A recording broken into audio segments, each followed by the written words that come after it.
gonna tell you, this has probably been a long time in the making without us actually trying to like do it.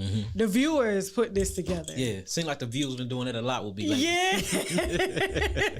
The viewers were like, Tasha, you have to have Yahki. You gotta bring him on the platform. So I was like, who is this guy? And especially when like I shared with them like my thyroid journey, and they was just like, call Yahki. But I was so busy, too busy to put my health first, that I didn't call you.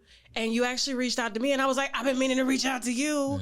And then here you are in South Florida. Yes, I'm here. I'm always in Florida though. I love Florida, especially Miami Beach. Miami is my second home. So I moved here. Yeah, Miami is my second home. I gotta be out here at least 3 times. Do you have a place out here? Yeah. Okay, good. So, I was gonna say you gotta have anybody that come out here gotta have their own place. Definitely. You know what I'm saying? So listen, I mean, your title, there's just so many like titles that are just under your name, Yahki. Okay, you are a master healer, a spiritual healer. You deal in the metaphysics. You are a biochemist. You pissed off the feds because of the work that you're doing. I mean, you are pretty much the total package when it comes to totally just healing anybody inside and out, no matter where they come from, their background, where they are in their journey of health, because you have such a dramatic story of your own. I think I heard an interview with you where you talked about you had a heart attack in your 20s. Yes, 20s. Like an actual heart attack. Actual heart attack. I was living a rough lifestyle.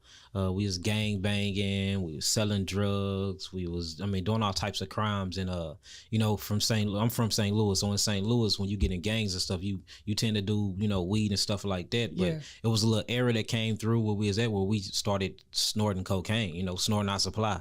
So I ended up becoming addicted to snorting cocaine. That was like my drug. I smoked my blunt, smoked my cigarette, drink my liquor. At the time, that liquor was 1738 Remy Martin, and I snort some cocaine. So how old were you?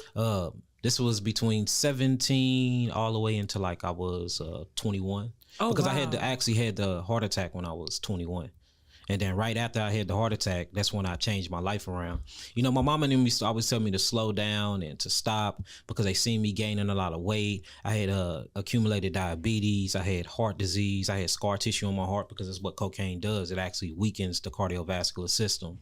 I had bad toenail fungus, finger fungus. My fingers was dark.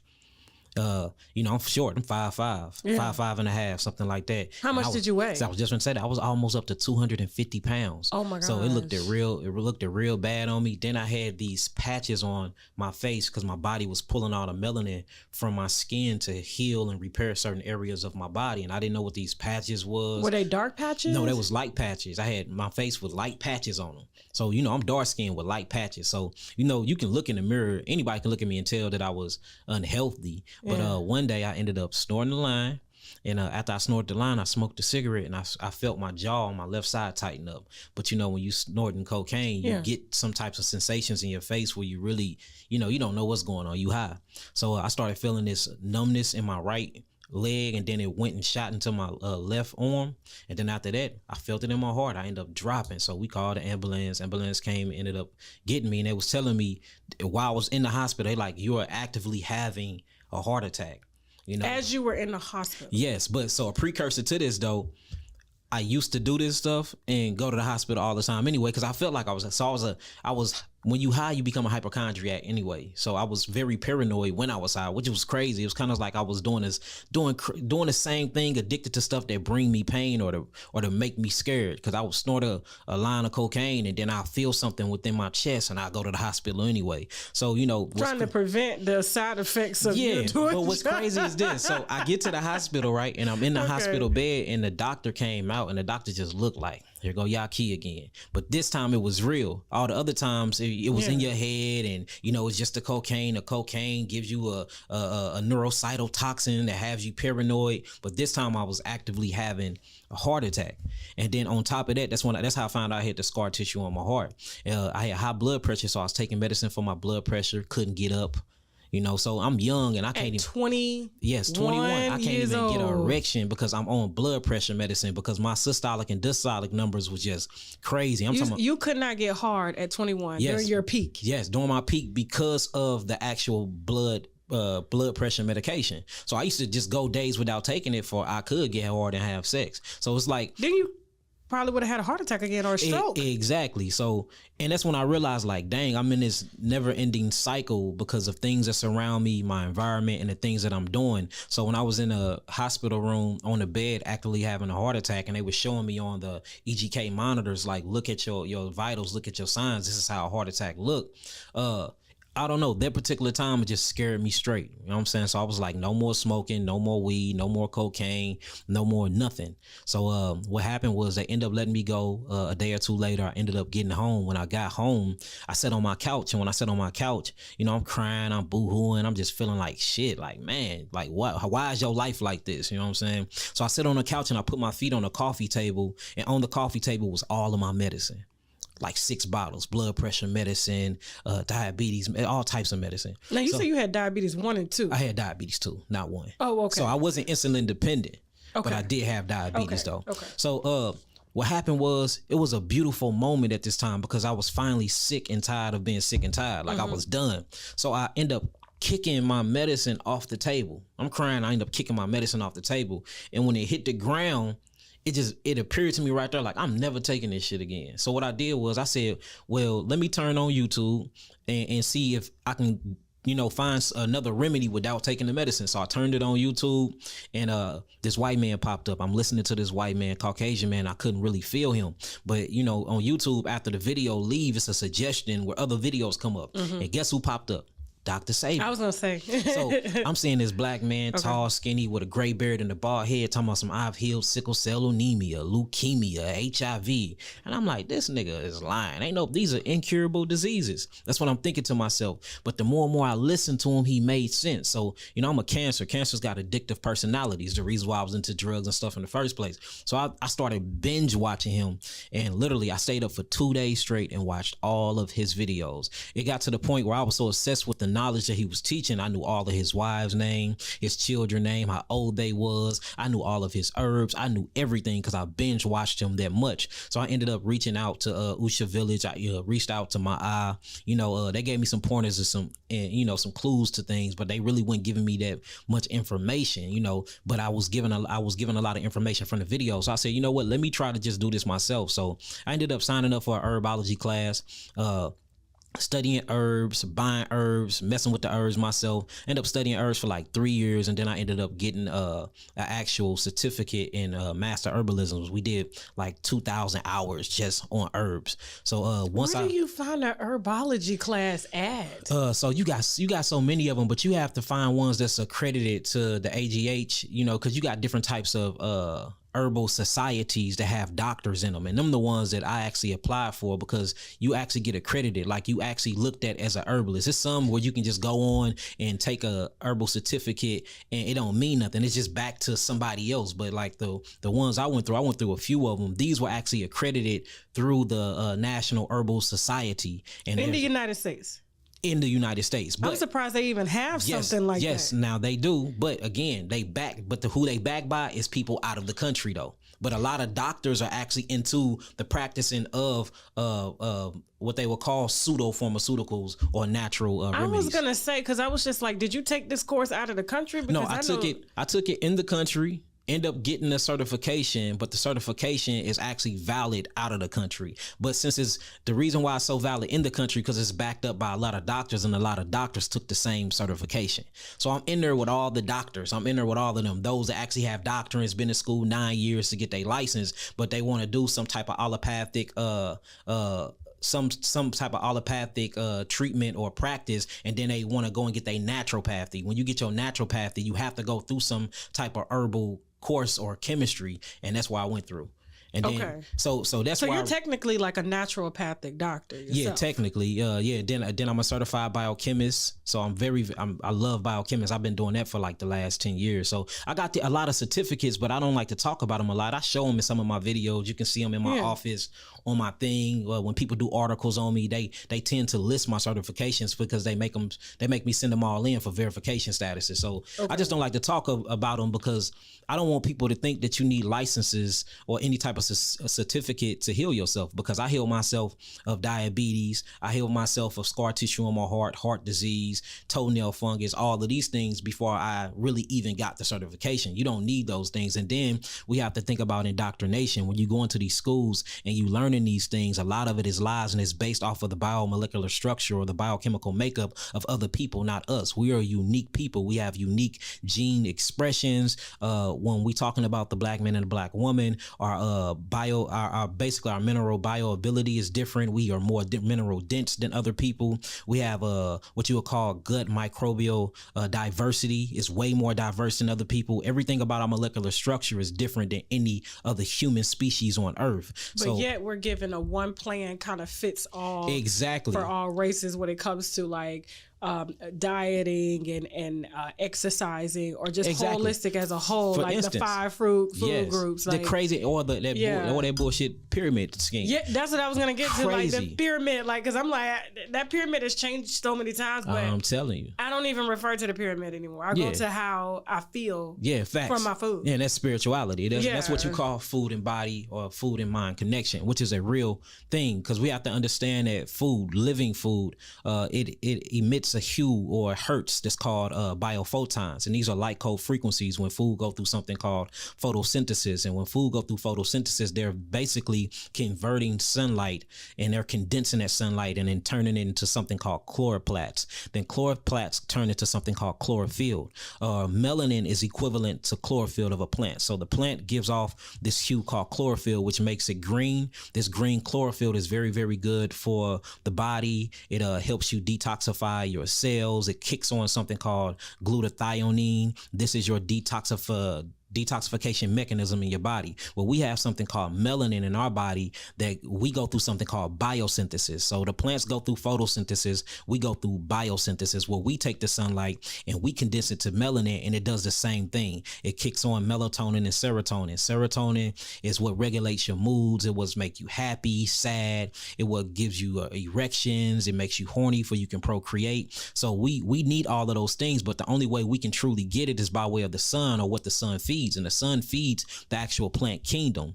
So that's the beautiful thing about true healing, that you don't have to go get chemicals, because all the healing constituents you need is inside of the foods that grow around us naturally. So it's going back to what I was saying. Food react to us differently because we are a different people. A lot of people, when you get deep into the science, it's kind of like that we're not from Earth. When you test our molecular structure, you test what melanin is. You start looking inside of our melanin, how we got selenium. But if you look inside of the melanin of a Caucasian, they have sulfur. And you see what that sulfur and ammonia does to the body, and you see what the sun does to certain people. You like, hold on, we are a natural people that's sustained on Earth, but we are made of something called prokaryotic cells.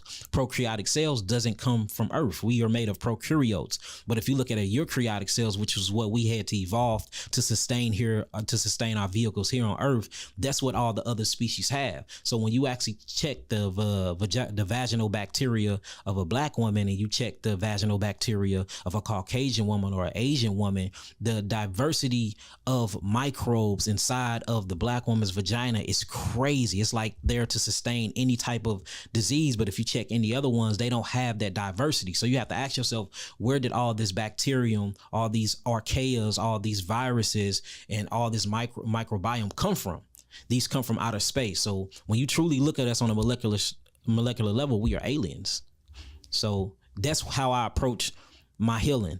Hold on, we are different. When you send a black woman that's 14 years old to a doctor, their status quo is to treat everybody like a 40-year-old Caucasian man. A 40-year-old Caucasian man. So if you go to the doctor right now, your blood work, and you go get a CBC chart, and they check your white blood cells, they check your chloroplasts, your neutrophils, your basophils, your monophils, your red blood cells, your hemoglobin. The statistics that they're going to check it by is based off of the blood analysis of a 40-year-old Caucasian man. How's that possible? Where the hell did you get that shit from? Exactly. Where? Exactly. And that's the reason why we sick, because our bodies and our molecular structures is so different, but yet they treat us like that we have the same chemical makeups when we don't. So they give you medicine based off of their bodies. They give you a diet program based off their bodies. They give you a schedule and a regimen based off of them and not off of who we are. We are a very unique people, and that's how we need to be treated. So that's how I took my healing approach. And I think that's the reason why I'm so successful when it comes to actually healing what they call incurable disease. But yeah, you the man out here. I've heard. Yeah, but so and it's concepts that we have to start throwing around and make people think. Okay. Like me, I don't believe in diseases. I do believe in dis-ease, meaning your body can be at dis-ease because energy is not flowing properly. But I think that all disease is the cells lacking not only nutrients but lacking oxygen. We are suffocating, and that's the reason why we sick. And now the reason why we suffocating is the energy issue I was just talking about. So you have 150 trillion cells in our body. And that's another thing. When you look at Caucasians, they only have 50 trillion cells. When you look at us, we have 150 trillion cells. Out of 150 trillion cells, 100 trillion of those cells belong to what you will call the microbiome or the bacteria kingdom. And inside this bacteria kingdom, you have 5 different species. You have bacteria, or what they call microorganisms. You have viruses, because everybody think viruses are bad, but our bodies need viruses. We wouldn't be able to survive without viruses. That's what starts the detoxification mechanism in your body. You need archaea, which is a crazy kingdom that I really want to talk about. You got fungus, which is what we need. Fungus. We cannot survive without fungus. We are closer. Our molecular structure is closer to mushrooms than the plants. Everybody think that we're closer to the actual botany kingdom, but we're more closer than the fungi kingdom than plants. So if you actually look at the molecular structure of a mushroom, its biochemical diversity and makeup is closer to the black man and the black woman than we are to actual plants. All mushrooms, yes. So if anything, we came from mushrooms and not from the plant kingdom. The mushrooms is truly like the true ancestors, this fungi. And that's where sickness come in at. So I'm getting here to a point. So we're talking about all these things. What we realized with being in the laboratories, healing thousands of people, having my own healing homes, having my own actual mobile healing homes. We got so many healing testimonies. All you got to do is Google Yahki have healed this or Yahki awake and healed that. It will pop up. It might not pop up on my old YouTube because they terminated, but everybody else posted the healing testimonies. I just tested out before the interview to make sure that it will pop up. So all of these testimonies will pop up, whether we talk about herpes, breast cancer, you could HIV, all the type 1 diabetes where you're insulin dependent. All of these things we done heal with fruits and herbs, fruits and herbs, nothing else. So it actually exists. It is real. But what we notice is this is what causes disease. Disease is due to the environment. So the environment we live in and, the day and age we're in, you have all types of benzene that's in the air from all the carbon and fossil fuels is being burned. You turn on your car, you put gasoline in your car, the tailpipe shoots out carbon dioxide, the paints on the wall, the different types of fabric in our clothing. In order for this shirt to become this color, I had to dye it. In order for that shirt to become your color, they had to dye it. We don't take all of these things into consideration of the poison and the things that they need to do to yield energy to turn these things into what they need to turn it to, for we can buy them and wear them or live our everyday life. For every action, there's an equal and opposite reaction. So we're going through and we're creating all of this advanced technology and we're doing things to our environment to make us live better. But in the fact, it's like a ripple effect. It's killing us in the long run. So the environment is full of all this toxemia and we're going around and we don't realize that we're bio-spiritual 5th dimensional beings, meaning that not only do we absorb things through our 7 senses, but we absorb things through our skin as well. And what you put in your skin goes straight into your bloodstream. It passes this lipid bilayer and it goes into the bloodstream. So we are being extremely toxic. Your whole entire body was built to protect the blood because the life is in the blood. That's where all of the oxygen is at inside of the body. So what happens is, as soon as some type of toxemia gets into the blood actually put it into something called the spleen and it excreted into something called the lymphatic system. Well, if your lymphatic system is stagnant and it's being backed up, because that's the healing modality of the body, which is the sewage system. You have 3 systems. So the blood is what feeds the cells of the body. Okay. All right. The lymphatic system cleanses the cells of the body. Then the nervous system commands and actually talks and communicates with the cells of the body. So we see that the blood is working. We see that the nervous system is working, but don't nobody check the lymphatic system. The lymphatic system is the only way you are able to get toxemia up out of the body. So then you have to start learning the lymphatic system system and learning lymphatic associated tissues. And these are things that we've been getting taken out of our body since we was 5 years old. Our tonsils, that is a lymph node that actually breaks down dead cells. It breaks down malignant cells. It breaks down toxemia proteins, and then it goes through something called lymph vessels. It ends up at the kidneys and the adrenals, and then you actually urinate out this metabolic waste. Remember, the body is made of 150 trillion cells, meaning that all these cells in your body have to eat, they have to poop, they have to exercise, they migrate, they mutate, they're pleomorphic, they do all types of amazing things to keep you alive. But most of these things are bacteria. So bacteria is a living organism. So when you eat, you got to go to the bathroom, right? Absolutely. If you drink some water, you got to go urinate, right? Absolutely. So what about the 150 trillion cells in your body that have to eat, poop, and urinate just like you? So we getting rid of the actual macro waste, but we're not getting rid of the micro waste. And that's called metabolic waste buildup. And where this metabolic waste buildup is coming from is something called the mitochondria. And the mitochondria is about a 15 trillion year old bacteria that merged with our vehicles. And there's one of them in each individual cell in our body. And the whole point of mitochondria is to burn glucose and fructose to make carbon dioxide. This carbon dioxide then turns to water. And then that H3O2 constituents be used as fuel to fire off something called adenosine triphosphate, adenosine monophosphate, or adenosine diphosphate. And these are ATPs, and these are carbon constituent fuel that gives you energy and vitality. Without your cells doing that, it's impossible for you to yield energy. Now, you do have one other way, and this is called a anaerobic process. So the process that I just spoke of is called aerobic process. That's when the body uses oxygen or utilize oxygen to get you fuel. You have another one called anaerobic, and this is a fungi way where the body doesn't need fungi. It does things like how mushroom grows without oxygen. It does the same thing inside of your body. That's where disease is at, because the fungi way keeps oxygen from coming into the cell. So if it keeps oxygen from coming into the cell, and then you got all these metabolic byproducts from you living your everyday life built up in the cells, then how is the cell cleansing itself? So the lymphatic system is literally backed up. We got mucus all in our body because mucus is a defense. Everybody say that mucus is the cause of disease. No, it's not. Mucus is a defense mechanism. When the body is introduced with acids, we talking about carbonic acids that come from most of your fruits or that come from the air. We talking about uric acid that comes from all meats and proteins. We talking, which is very bad for you. We talking about lactic acid, which actually comes from all of your dairy products, your lactoses and things like that. And then you have urea, you have sulfuric acids, you have so many different acids that we deal with that we have to get out of the body. So everybody say, well, go alkaline, go alkaline, go alkaline. We understand that you have to eat an all alkaline diet, but the body, it can't survive without acids because it's acid in functionings. But we have to open up our meridian pathways and open up our sewage system to get these acids out of the body, because acids does what? They burn things. So we burning the integrity of our cells, we burning the structures of our cells, we burning the organelles of our cells, and that's what's causing disease. It's the lack of oxygen of the cell. Let's do Yahki for dummies for a second, okay? Because, I mean, that was some high level knowledge. Okay. I go to listen, I have an endocrinologist. He's Nigerian. He's one of the best in the country. And his whole thing is he's created a plan for me that is based on herbs, as well as some traditional medicine to tackle right then. But ultimately, I'm on a plant-based herbal diet and things like that. However, let's bring it down for a second. Let's dumb it down a little bit. Only because it's high knowledge. And a lot of people don't, you have to understand, like, people, it's not that they don't read, but there are terms.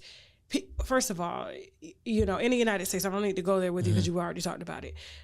We're not educated the same. Facts. Okay. So you can have this conversation with someone outside of the country who, Africans are going to college at 16, 15 and 16. Facts, they're graduating, they're going off to school, they're becoming doctors, they're moving here, things like that. But we do not have access to the same educational opportunities. And so a lot of these things that you just talked about probably went over 60% to 70%. I hope it didn't. But ultimately, I'm sure they got the point. Yeah. Okay? Yeah, the body creates disease when it doesn't have oxygen. Right. So let's start with the mucus point for a second, okay? Because you had touched on something, because there's so many people that I know, and it used to be me in the past, where you walk around like this all day. Yeah. Yeah. And you wake up congested. My sister wakes up like that. My dad wakes up like that. And, I tell him all day, listen, you guys have to clean up your diet. You got to do a full on detox, But you said mucus is not bad. It's a defense. Excessive mucus buildup is bad, but mucus waking up, because it's not congestion if it's coming out. Congestion is when it's locked in or if it becomes crystallized or calcified. That's congestion. When it's breaking up. And that's why I want to do this. I want to talk about my concept of disease. Remember, I was telling you that I didn't believe in the actual word disease. Yes. I believe in disease in the sense that you are not yielding enough energy to sustain your vitality. That's disease in my head and what I've seen healing thousands of people. Right. So going back to the mucus is a defense. If you check out the chemical composition of mucus, you have monosaccharides in there, which is sugars. Not only do you have that, but you have T cells, which is thymus gland cells. Mm-hmm. These are cells that's created by the thymus gland. You have B cells, which is bone marrow cells. And you have macrophages. Macrophages or macrophages are these goblins that go gobbling up toxins. Then you have calcium monotriphosphate. Calcium is a buffering system for acids, meaning it neutralizes acids. These are all the things, and I'm not going to even mention because we'd be here for hours telling you everything that make up the mucosal membrane. That's why I said I want Yahki for dummies right now. So you seen those dummy books? Yeah, exactly. So look, if all of these phytonutrients and phytochemicals that is made to keep your body in a so-called immunological homeostasis system, that's what they call it, because I don't believe in an immune system. If all these things are supposed to build up the immune system and they're inside of the mucosal membrane and in mucus secretion, then how is mucus bad? If all of the ingredients that make up mucus protects the body from outside invaders.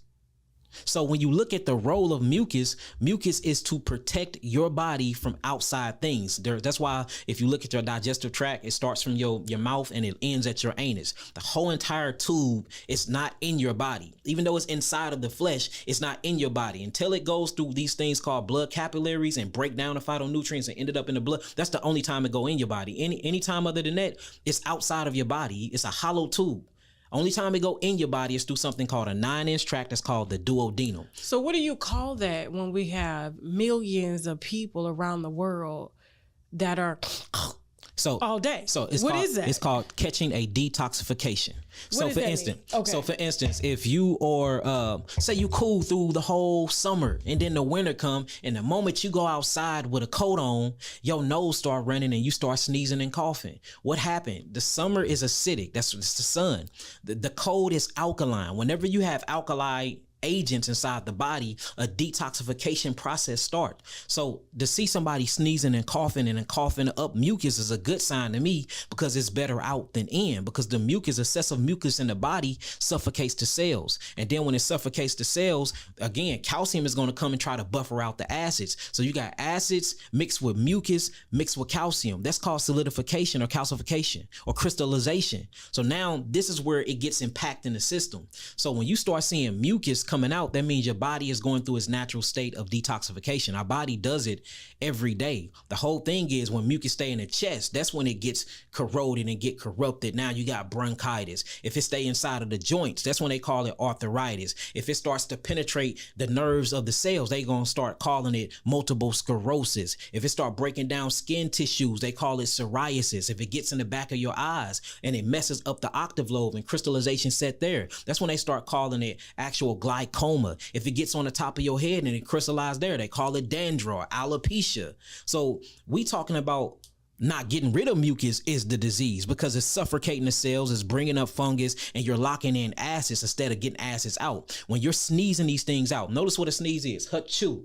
You see all them particles hit your hand? Mm-hmm. That is you actually getting rid of cytotoxins, neurotoxins. Or when you cough, notice the sound and that vibration in your chest. You're breaking up a coagulated mucus. Same thing. So all of these diseases that they are calling diseases are actually symptoms of your body trying to heal itself. What these doctors have done is they have localized on these symptoms and they give them a name. Usually it's named after the doctor and the location of the body. That's how they do them. They name the location of the body, then they put a last name of a doctor on them, and then they make you buy pharmaceuticals for them. But if we really looking at what disease is, all disease is your body having a magnificent way of detoxifying itself naturally. I'm talking about all diseases. You can name a disease. I can tell you how it's the body trying to heal itself. So then we have to get into the question, is genetic disease really genetics? No.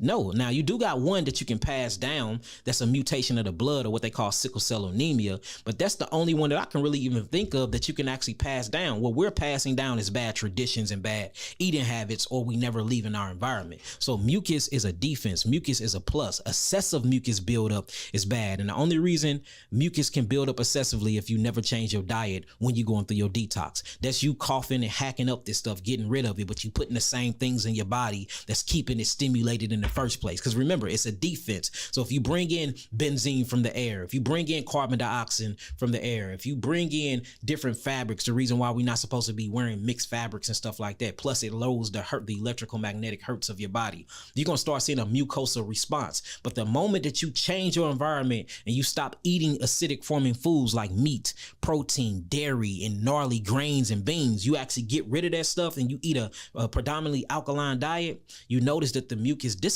And the reason why is because it don't need to be activated anymore, because it don't need to defend the body from anything. You get that concept? I get it. I know. Trust me. Everything that you're speaking, yeah. I totally understand. I guess where I'm trying to get the follow up so that I'll my viewers will know how to take this information, because a lot of times I think where the issue started, and I can go back centuries, is this information not being translated well to viewers or to people who are in need of such services when their body is at disease. You said dis-ease. Yeah. And they're needing healing or just being corrected on how to aid their body into detoxing. Yeah. That's the question. Can we blame the doctors? Because now, like when I sit down and talk to my endocrinologist, he tells us all the time, like I have to, it's the pharmaceutical companies that are educating, that are putting the money behind the schools. And then the doctors are telling the patients what the pharmaceutical companies want us to do. Yeah. But so my question would be this: when is money gonna stop being the mediator between us telling our people lies and miseducation to our people? Like me, I'd rather be homeless and out of all my millions to make sure my people heal than to tell them bullshit and lies just because I got to pay my bills and take care of my children. There should be another way, and I see because a lot of doctors know this truth. I have a lot of doctors on my team. I help them heal a lot. Like I've been converting a lot of doctors into naturopathies. A lot of them, especially a lot of Mexican doctors. We deal with them all the time in Mexico, that's getting away from the allopathic pharmaceutical side, coming into the naturopathy side. And I actually teach them. We hold Zoom calls and everything. So the whole question would be, I do blame the doctors. And the reason why I blame them, because they didn't do their due diligence in research, studying, and they have to have a love for the people to sit back and see, hold on, I know that this medicine comes with side effects. And I know that there's botanical kingdoms out there where you can take certain medicines and you don't have any side effects at all. Why am I pushing the pharmaceuticals and I'm not pushing the dietary lifestyle change? And that is very true. So that's my issue. When you look at the chemical makeup of, let's just say, pharmaceutical drugs, they all revert back to an herb. A lot of times. Yeah, and they're oil based. Like a lot of people don't know that John D. Rockefeller, he started the actual allopathic pharmaceutical community. John D. Rockefeller, John David Rockefeller. That's a Rothschild. That's the DuPont. That's these big higher up elites, deep state people we talking about. And what he was into big oil. That's how he became a billionaire. And what he realized was, if he can create a sickness and have the antidote, it'll make him richer. So what they did was they started getting botanicals, plants and herbs, and mixing them with petroleum oil. That is your modern day pharmaceutical medicine. And that's the reason why there's so many. Petroleum is in everything. Yes, and that's the reason why it's so bad for us. We don't realize what the side effects is. It's not the foundation of what's making the pharmaceuticals, which is the actual herbs. It's what they mixing in with it, all of the acids and all of the petroleum oil. Have more than 99.9% of all the different pharmaceutical drugs we take have oil in them, and oil acts bad to our bodies. Now you have certain lipid transports that don't act bad, but we talking about oil that you put inside of a car to run a motor motor or oil that's supposed to stay inside the earth. And it goes back to what we started the conversation off with. Us getting into technology and advanced technology is the reason why we dying. We're doing things to the earth. We killing the earth for our convenience, and down the byproducts that is coming from us killing the earth is killing us. Same thing with us eating animals. You eat the animal break down to uric acid, burns your cells, and then it eats you. So we're not seeing the relationship. And that's where cancer comes in. That's where because the acids literally burns all the oxygen out of the cells. All disease is nothing but the cells lacking oxygen, or what you call lacking aerobic type of tissue function. Aerobic just means oxygen. Anaerobic means it doesn't have any oxygen in it. So what if I could kind of see both sides of the spectrum. You know, because like I said, my primary care, my endocrinologist will tell you, when I first got into medical school, there was no cure for diabetes. All we knew is how to somewhat manage it. Diabetes been on record. You see them in all types of papyruses. Right. Cure has been out for over 2,000 years, especially in Egypt, or what you would call Mishraim, or what a lot of people call Kemet. So again, it's them not wanting to dive deep into the knowledge. I done healed over 100 diabetes patients this year alone.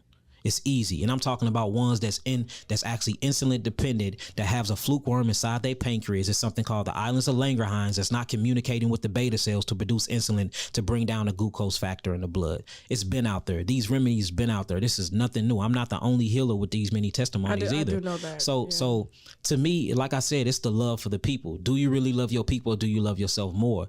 That's the issue. You know, that's really the issue. And the us not being willing to expand our consciousness further, because these doctors are not stupid. You stayed in school 9 years. You took these exams. You're very smart. You just smart in the wrong systems. You smart in a yes sir master smart way. Mm-hmm. You're learning literature that's going to keep you enslaved. You're not learning literature that's going to free your mind and free your people mind. We have to understand that health is true wealth. You know, we thinking that we making 100,000 or 200,000 a year. That's some money. Ain't no money, especially if you got $1 million saved up and you can't get out of your bed because you sick. Well, okay, you made all that money for what? What is that money gonna do for you and your family if you can't even spend it right because you on bed rest, because you lack that much energy and you have that much acids built up in your body? It don't make sense to me. So I think we just need to rewrite the narrative of what disease is, or what education is. Everybody want to, and that's why I don't like talking about my certifications. I dread that conversation, because I don't want to brag over a white piece of paper with a white ancestral name on it saying "good job, good old boy." I don't want to do that, because you don't need to go to school to learn this knowledge. You don't. Now, you do have to have your basic reading skills, and you have to decipher what's right and wrong, and you have to go with spirituality and feel what's good or not. But other than that, this is kindergarten level stuff. How do you, okay. I had these conversations that, like I said, I'm trying to get it to where, like, I understand everything that you're saying, but like I said, the knowledge is so high. It's so high in consciousness.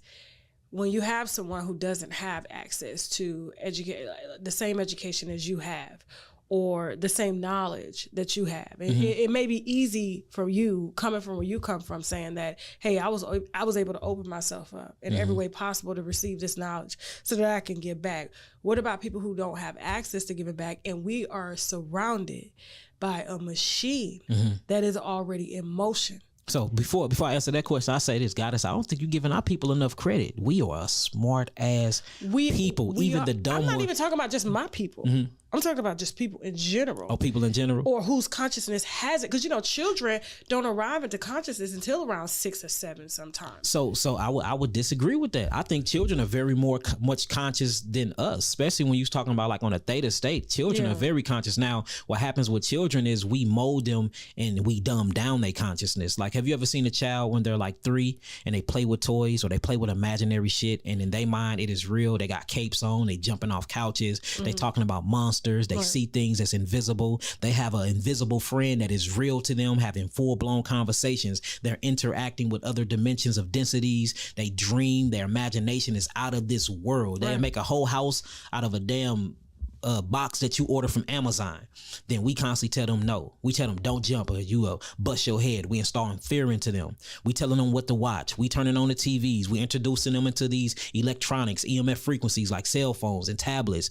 We are dumbing down their consciousness. And I think the children are here to really teach us on how to be free, for we can be free thinkers to expand our consciousness. So, but to answer your question though, I think the best way to start people on a healthy path is to show them how their bodies are made and show them that they're not meant to eat meat. They're not meant to really consume protein and stuff like that. So the best thing I can do, or the best analogy, is I will take you into nature. Nature is your biggest classroom. Nature is your biggest teacher. Everything will change, but the actual fundamental principles of nature. Even if you go and you cut down all the trees, you can burn all these forests, it's going to grow back, it's going to reproduce, and it's going to heal itself. Same thing with your body. Your body is made to heal itself. You know how many I've been shot, I've been stabbed. You know how many scars I got on my body? How many times you been shot? 3 times. Damn. Been stabbed 1 time. Almost died of eternal bleeding. Got jumped by some Crips in Illinois. But just saying this to say this, though. Your body heals itself naturally. If you fall down and get a boo-boo on your knee, 3 days later, it's going to scab up. After that scab, you're going to pick it off. After it picks off, your skin going to be discolorated for what? Another 3 to 4 days. And then it's going to be like that scab never exists. Did anybody have a hand in that process? Did you have to go and get some pharmaceutical drugs? No, you didn't. Only you probably put a Band-Aid on there because that's what we've been conditioned to do. But notice that scar healed by itself. So if the outside tissues of my body that's made of cells can regenerate themselves, then what about the inside and my internal organs or my eternal organs? Shouldn't they be able to do the same thing and go through the same process? Absolutely. So we have to just break it down on a literal level like that. If my scab can heal itself from me having a boo-boo or me falling, then that means your insides can do that as well. What they need to know is how to assist the body in detoxification and how to assist the body in healing. The best way is to eat according to your biological makeup. We are not made to eat meat. We are not made to eat and when you're saying you're talking about melanated people. I'm talking about melanated people because you do have Caucasian peoples and Dravidians and stuff like that can eat meat because the hydrochloric acid inside of their stomachs actually get hot enough to break down proteins. Our body is made to break down proteins, but these are called simple amino acid structures. So the hydrochloric in our stomachs is not that hot. So you will see, like for instance, when you eat a food, you have something called amylase and trypsin. These are secretions or that comes through your salivary glands that water up your mouth. So we got spit in our mouths right now. This is amylase. This is an alkaline secretion that's made to break down alkaline food. But if you check the same thing in other races' mouths, they have acidic enzymes that can actually break down acidic forming foods. So, I'm not saying that I heal all walks of people. We global. We do millions a year. I heal globally. But my main primary study is my people. Just like I would expect if a white man came here and you interviewed them, he should be saying the same thing. I'm pro my people, but I love everybody. I mean, they always are. You see what I'm saying? So, yeah. So when I speak directly to my people. And if that knowledge sprinkle off on anybody else, all praises. If you call me, or if you come to my clinic, we'll heal you right on up. But my primary focus is you and I. That's my primary focus. So whenever I speak, I always speak, and I hate the word African American because that doesn't exist. But I speak in an Aboriginal American way, a melanated way. Okay. Because that's what I focus on, and that's my primary studies. Okay. But studying us I end up learning about everybody else because I was like, wow, we are so different than everybody. So then it started making me dig into caveman history, biochemical makeup of Caucasians and Asians and all of this other stuff. Okay. So the best way to heal the body is when you're going through a detoxification or you're feeling yourself becoming sick or with dis-ease, which is nothing but a detoxification, help the body detox more. The first thing you have to realize is the foods you're supposed to be eating. So I say, look at your hands. All right. Your hands are not like a cat, is it? I do CrossFit, so they're kind of rough. But look, if you look at your hands, right? Let me take my rings off. All right. Okay. Do a cat hands look like your hands? No. No, they have paws. What about a dog?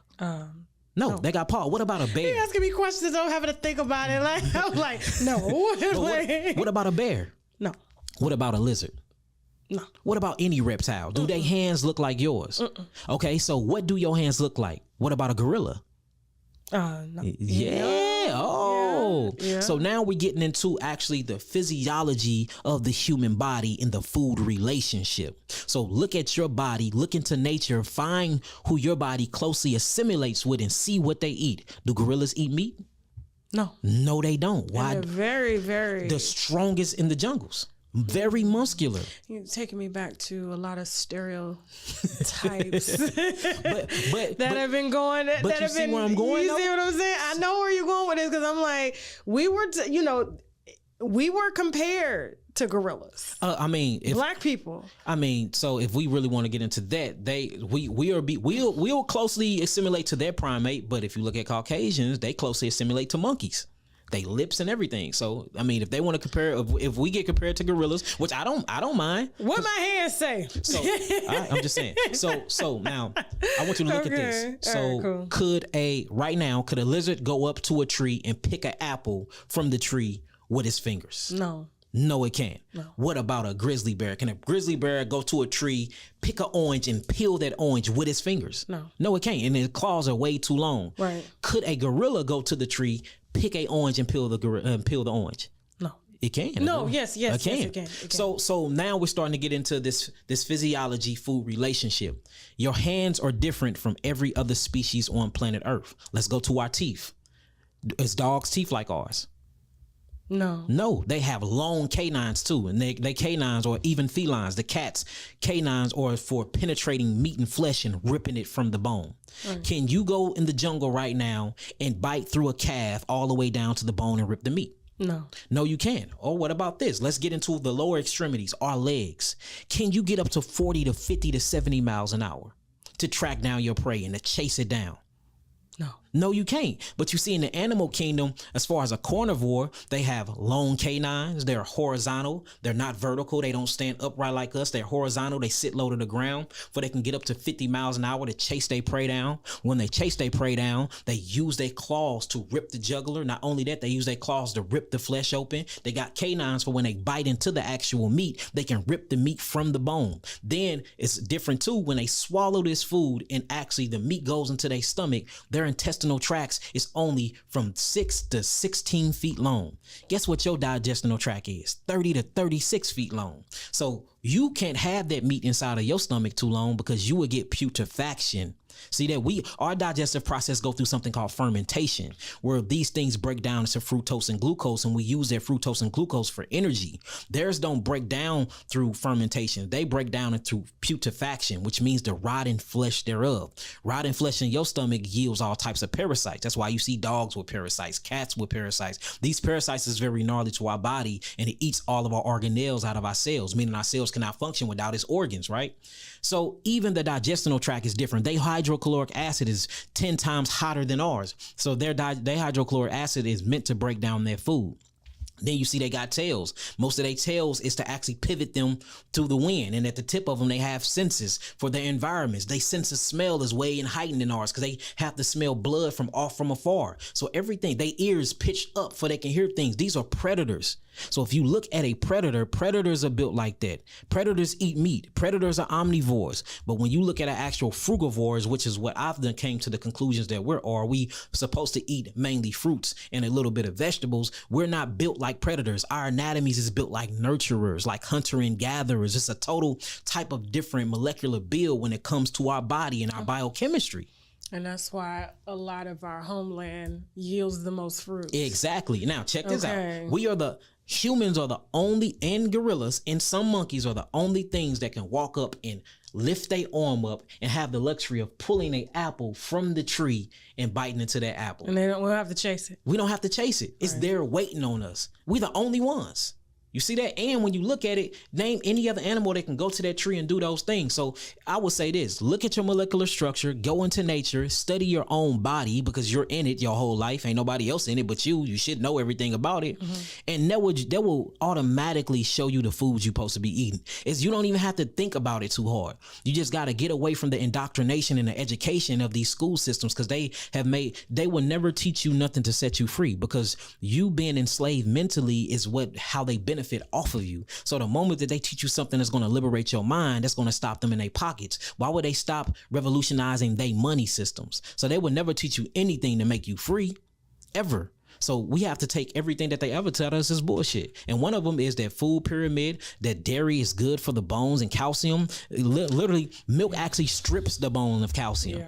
You know, they tell us don't look at the sun because it will make us go blind. Sun gazing actually stimulates your pineal gland to open up your third eye, so you can move on different dimensions of densities. Everything they ever have told us is a lie. They tell us that our heart is a pump. Your heart is not a pump. Your heart is a valve. Your lungs is a pump that pumps the blood to the heart. The heart is a valve mechanism that controls the cardio output of blood. Everything they tell us about everything is a lie. They tell you your hair is just hair. No, our hair is non-ether hair. It is actually an extension of your nervous system. It is used to scan the environment, and it brings all of these different melanin neurotransmitters back to your skin to tell you whether to actually engage in the environment or take fight or flight and run away. That's why you get gut feelings. That's why when you see paranormal activities, the hair on your skin stand up. So everything that they ever told us about ourselves is a lie. But it's cool because they don't know who we are. So if we study ourselves and we unlock our junk DNA by eating the right foods we're supposed to be eating, we can awaken something called the Akashic Records. And the Akashic Records is this infinite, endless library inside of your DNA. Your DNA is literally like a hard drive. It holds trillions and trillions and trillions of information. And you have literally a DNA fragment in each of your cells. Remember, you have 150 trillion cells in your body. Every cell have its own coil of histines and DNA. Each of these DNAs, if you were able to lay it out, it will fill 600 million page books. That's how much information in you. And we not even tapping into 1% of it because of the environment and what we're eating. So if we just start with the food and change our diets into livids, it would allow us to express who we truly are. And once you find out who you are, can't nobody tell you nothing different about you. I do want to challenge you on one thing. Mm-hmm. I think it's, I don't think it's true that they don't know who we are. And that's why they put so much research behind trying to figure out exactly who we are, and why they're trying to figure out how to inject melanin and why they're doing melanin injections. So that's not knowing who we are. That's knowing what our biochemical makeup is. Okay. They don't. Okay. I get. They don't know who we are. We are the true gods and goddesses of this earth. That is, they can't even fathom what we are or who we are. They don't even know what a black hole is. They're still studying that. They call it an anomaly, and we're actually made up of black holes. That 0 point gravity, that 0 point melanin. Mm-hmm. When you look up there, that gasified melanin. Melanin comes in many different forms: eomelanin, pheomelanin, neuromelanin. You got cosmic melanin. These things is what created the entire universe. And it comes from the maternal side of the family. We're talking about the goddess, the mitochondria Eve gene or DNA, which truly come from the Americas, not from Africa. I know a lot of people gonna hate that because a lot of people think that all life actually started in Africa, when truly, if you get deep into the history, all life started here in the Aboriginal Americas.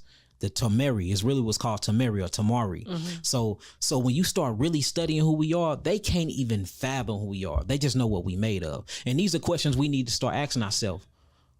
Who am I? What am I? Where am I? Why am I? These are questions we need to ask ourselves. Well, let me ask you, because you've done the research for us. You know what I'm saying? Like, you're reading for us. You writing books? Yeah, I'm writing a book right now called Healing the Illusion We Call Disease. Okay. It's 19 chapters. It's crazy. Well, you got to put me on the PR list for that. I got you. I got you. Please, man, it's amazing. So who are we? We are the gods and goddesses of this earth, of this realm.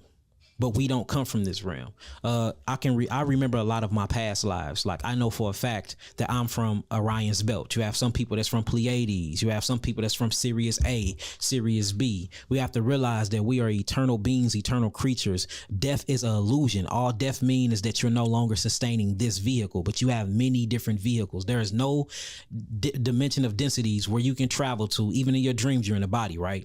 When you're daydreaming, you're in a body. There is no dimension where you're not in the body. It's just different types of bodies you inhabit. You have terrestrial bodies, you have celestial bodies, and you have aquatic bodies, because all of us come from the water. You see what I'm saying? So if I ask who we are all. We are consciousness. We are God experiencing itself in 7 billion different people because it wanted to experience its creation. If you were all knowing and omnipotent and all seeing and you created something, you will want to experience what you created. You want to enjoy the fruits of your labor. How can you do that if you don't inhabit a body because you're a consciousness? What the mind would do is create a body to experience reality. What do you think the reason for hands for I can touch things? You know the best analogy? Look at a baby. A baby runs around, put everything in his mouth, uses hands for everything, on his knees, it gets into everything. Why? Because it's using his body as a toolbox to figure out reality, to experience. We are here to experience. So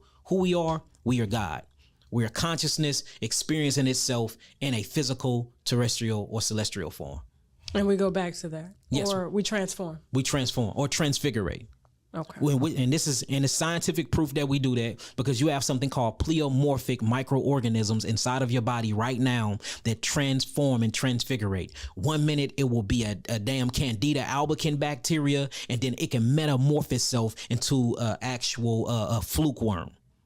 Or it can change into what you would call a cankerworm or a hookworm. Then it'll go back into something called Fasciolopsis buski. But it all started off as a Candida albicans. Depending on the terrain and the environment that you put this pleomorphic microorganism in, it will change its face, the size of its body, and its purpose in your body. I mean, when you think about it, everything does that. Viruses, bacteria. Cells. Your cells do it too. Anaerobic. Yeah, you got a cell. You got a same cell. Depending on the environment, it will either go through a aerobic state where it uses oxygen, or it will go through an anaerobic state where it changes itself and don't use oxygen. Here's what they call that. A malignant cell, a cancer cell, all because it pleomorphizes. But you can change it back though. So do cancer really exist? Now you starting to ask questions that I have to ask myself. And that's the reason why I'm writing a book called Healing the Illusion We Call Disease, because I don't believe in disease at all. Nor do I believe in the immune system. I know thousands of people who have healed themselves from cancer. So it changed back. It changed back. Or it died off. But luckily you get trillions of cells a day anyway, new cells. Or it died off and you just made sure that your body was in the right electrical alkaline spectrum for the right cells can come back in. Okay. So we said who we are, what we are. Did we answer that? What we are. We are biological weapons and tools. We're a biological weapon and tool. We are here to bring back balance to humanity. We are a weapon. How on earth is that going to happen? See, so it's beautiful because it's all the storm always come and the rain always come before the sun come out. We are literally the children of the sun. We coming. If you see this system, it is collapsing. If you see the dollar, it is collapsing. If you see the government structure, it is collapsing. And we got to realize that we don't die, we multiply. I love to study insectology. I love to study cockroaches. Do you realize if a nuclear bomb fell right now, guess who's going to survive? Cockroaches. I was gonna tell people roaches you can't kill them. No, you can't. No, but and then study what cockroaches are made of. What are they are damn near 99% melanin. They are. They beautiful, really dark, melanated scales. And you know what I figured out as a kid? I'm embarrassed to say this, but not embarrassed. Where you go with this? Where you go with this, Tasha? Cockroaches don't eat McDonald's. I just had to put that out. I don't think you know how you leave a fried. I don't think no bugs eat McDonald's. McDonald's not real food. I'm trying to tell you, I was just like, why the cockroaches don't ever eat the fries that we leave, and then them fries get hard, and I'm like, they just go right past. But see, that's nature teaching you something. See, you remember I was talking about how nature can teach you, and that's why. So I just had to throw that in. No, I love that because this is another topic to build off of. Yeah. If a pesticide or don't eat it, I'm not gonna eat it. So if a pest don't eat it, I won't eat it. If I don't see insects eating the kale, I don't want the kale because that means you didn't spray some herbicides or pesticides on the kale. So that's a good analogy for nature to teach us something. If nature don't eat it, never put it in your mouth. I always ask myself that, like, why do you don't eat this food? Funny. What is, because it's not real food. Yeah, it's not real food. So that's your indication of what real food is. Yeah, I mean that was my first indication. Like they ain't eating it. Yeah, I'm sure. And roaches, and they live long. Yeah, it's very long. They multiply. Yes, they do. And they're full of melanin. It's very, very hard to kill them. I was looking, they can shrink their body 5 times its size to go through cracks and holes. That's the only, and what they do is, say if a bomb drop right now, they know how to mutate their cells to actually adapt to the environment. So when they're calling us roaches and monkeys, I mean, not roaches and gorillas and shit. It's kind of like, I don't know. It's not an insult. I look at it like, okay, we them people. You know what I'm saying? even though we didn't come from gorillas, right. The evolution theory is what I call it. I don't call it evolution. I call it evolution because, when you look at the black woman as a whole, she was the first maternal mitochondria here on this earth. All civilizations come through the black woman. Without the black woman's womb, there would be no other race. Hold that thought. And I hate the word race, but that's what our people can identify. Because I'm going to bring you back to the topic of black women since I am a black woman. You know what I'm saying? I love to hear black men who operate from that very high level of consciousness that a lot of people don't tap into, speak on that. You know what I'm saying? I don't think there's enough out there doing it. And all we hear every day, especially as a black woman, you're this, you're that, you're not this, you're not good enough. This person is better. This race is better. And so we're always from a perception standpoint, the last, but really we are the first. Most definitely the first. Right. Like if you look at the woman, if you look at the man, you have nipples, I have nipples. Your nipples work, mine don't. Why is that? If you look at a vagina and a penis, why is a penis a actual erected vagina? You know, you have ovaries, I have testicles that have failed. You know, you look at your lips all the way to your clitoris is what actually makes the penis shaft.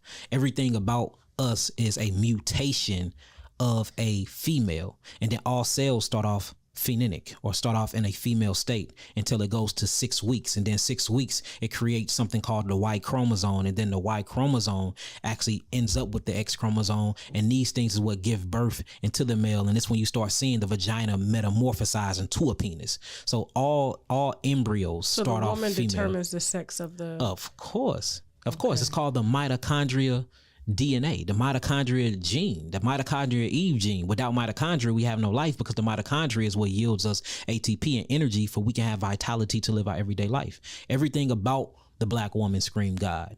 Everything about her, but everything about the black man scream God as well, because we come from the black woman. All messiahs, all kings, all queens, all great people, all the ancestors that did amazing things, Malcolm X, Marcus Garvey, John Henry Clark, Yahki Ben Yosef, all Martin Luther King, didn't they come from a vagina? Absolutely. So to even build a beautiful kingdom of kings and of gods and of people that's in professorism, people that teach philosophy, they have to come through that black woman, period. And then when you start getting to other races, the black woman is the only woman that can birth any other race. Can't no other race birth the black woman. Very true. So when you look at the black woman, she's amazing. Now, is she out of balance right now? Yes, she is. But the whole creation is out of balance right now. Is men out of balance right now? Yes, we are. So, you know, instead of me wanting to pick out how the black woman ain't miss shit, how they get over on a man, how cheating is high, how they got attitude problems. All of these things are true, but I like to focus on the positive things. Okay. The black woman is a goddess. That's what I like to focus on too. I mean, everybody gets out of balance. Yeah, it's called. Yeah. It's called the pendulum. The pendulum swings back and forth. It's light and darkness, black and white, up and down, hot and cold. It's water. It's hot. So I try to tell people, listen, our God made all. Yes. And that's another thing too. I'm not saying the black woman is the God, and I'm not saying the black man is the God. There is a actual intelligence that's over all creation and all things. But we are a direct mirror image of that. We are a direct mirror image of that. So if I was to give it a hierarchy order, as far as when it comes being higher in consciousness, I would say it's the omnipotent omnipresence, which is this invisible force of all creation. Then it mirrors, and that is the black woman, and then that mirrors, that is the black man, and then that mirror, and that is the black children, and from the black children we see all civilization. Now, if we're going to talk about the physical structure and physiology makeup, you can tell what our roles and purpose is just on how we built. Men are built broader. We have more bone density than women, meaning we were created to be not only y'all protectors, but y'all providers. Y'all are shorter than us. Y'all have petite, bone structures. Y'all lungs and y'all organs are smaller than us, but y'all frontal lobe is bigger than our frontal lobe, meaning y'all was made to be more of the essential thinkers. That's why if you go to ancient Kemet, you see women actually ran the kingdom. So it's a whole lot of stuff when you look at our physiology that shows our roles and our position. The man have the vision, but the woman have the knowledge and intellect to bring that vision into fruition. That's why a man with his muscular structure and physiology, he will go cut down the trees, he will go shave the wood down, and he will actually build the house. After he get done doing his role and purpose, the woman with her frontal lobe, she's going to look at the declaratory play. She's going to come and turn the house into a home. The man to get the table, he'll go provide the food. That's because he have the hunter, he have that hunter skill like instincts. He go get the food, and guess what? He'll put it on the table, but the woman will come and take that whole table and make that food and turn it into a meal. The man have the semen inside of his scrotum to make children, but without the actual womb to plant that seed in, you're not going to get any growth. You see that? So if you look at even our structures and how we are and who we are, you can tell our roles in life, but nobody pays attention to the body, and the body is a part of nature. Nature is our greatest teacher ever in existence. All we got to do is start looking within and stop looking without and looking for validation from other people when we are those people. So that covered who we are. Yes, that's who we are. Okay, now what was the last one that you said? So what we are, and I told you that we are biological weapons. Okay, yes, right. Yes. So biological weapons. Where we are now, where we are is the deepest. It's the deepest shit ever. We are in a holographic game. This is a holographic universe. We have been consciously hijacked by higher ups. And these higher ups, if people believe in demons or devils or they believe in archaea and things like that, that's what have hijacked us, or what they call reptilian shape-shifting beings. These things exist. And computers. Through phones, computers, even through this technological body. All of this is tech. All of it is. Like, for instance, right now, you're seeing me through your eye senses. You're hearing my voice through your hearing senses. You tasting that smoothie through your taste sense. You know, you're touching yourself right now on your arms. That's a touch sense. If I was to take your senses, all of your senses away, where would you be? Really think about stuff like that. Showing you now. I would have to operate totally in the now. Yeah, exactly. So, but right now we're not truly in the present. Right now all this stuff is built off a construct. This is all fake. It's a matrix, and you see the matrix collapsing. You seeing glitches in it. Things are failing. Trees are walking and moving out. Things that's a phenomenon of people that say that can never happen. These things are happening, and you got millions of people on millions of phones capturing stuff that you would call taboo. So, what's really real? Is this real, or is this is a dream state and we're operating in a dream, and then when we actually have our dream, we really wake up? So you have to really start questioning things like that. So where we are in a matrix construct that's ran off of digital numbers, 100100100100100, just like the matrix. And your social security number is actually a bank routing number. Right. Yeah. And that's a whole nother thing too on how to keep us at sea. Getting you when you first born, you have to notice the things they do. They take the sole of your feet, they put ink up under it, and then they make you put the sole of your feet on a piece of paper. So you automatically sell your soul.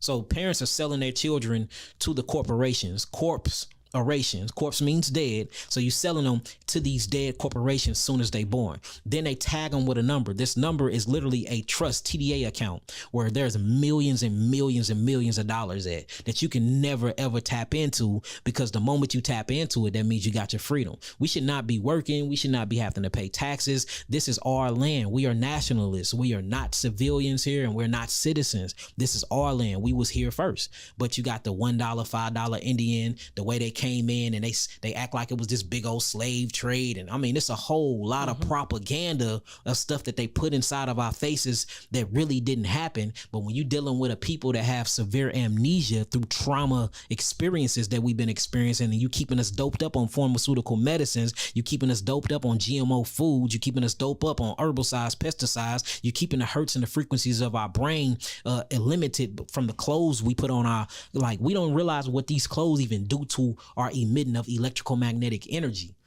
When you put a people under hypnosis, you can tell them anything and they will believe anything. And they can sit up here, and these truths that I'm speaking today, the people that sleep and haven't came out of their slumber, they will call me a quack. They'll call me a liar. They say this nigga out of his mind. But the whole time I'm speaking actual facts and truth, but they can't relate to it because these are the people that's been sedated, that's in this indoctrination or have been put to sleep.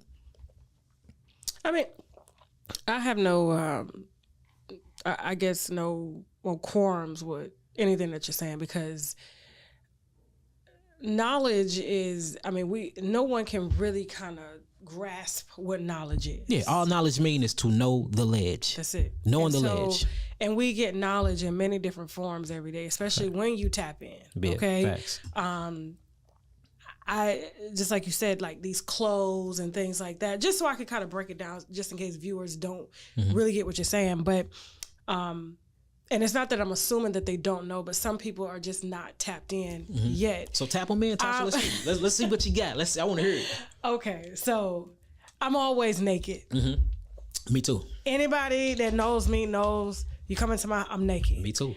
I stay naked. I'm looking for nude beaches. I'm looking for things like that. I'm under the sun. I'm in the water. I am forever being tapped in. And I make sure that phone, like I took that phone and put it down for a reason, because I knew that you were trying to tap me in somewhere else. That energy from that phone was going to interrupt. I see. Okay. And so either it was going to be a text message or just me feeling the energy from the phone. That's why we always feel like we're addicted to the phone, why we got to go and we got to scroll. You ever notice like people have their phones and they're just scrolling. They're just scrolling. Like when I saw that Japan, one of those countries had to install the lights on the ground because no one's looking up anymore at the sun. No one's looking up anymore. Got their head in their phone. They got their head addicted to radiation too, man. Right. It's crazy. And so you have to unplug. That's why I tell you, I don't go to Africa just by mistake. I go to Africa to unplug because Mali is unplugged. I love Mali. Mali's like, they tapped in out there. They're tapped in, and they tell you that they're the only ones. People are trying to figure out how Mali has been able to abstain from converting to all, I guess, what you would call Western. The Matrix. Pretty much.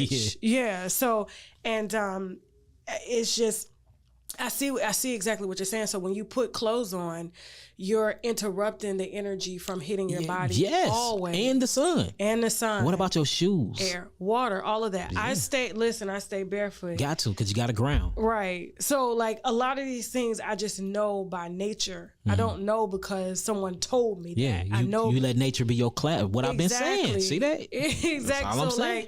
Like, and it's hard to kind of really have that conversation with some people because they'll just be like, well, it's not appropriate to be naked. Why? My son, I get life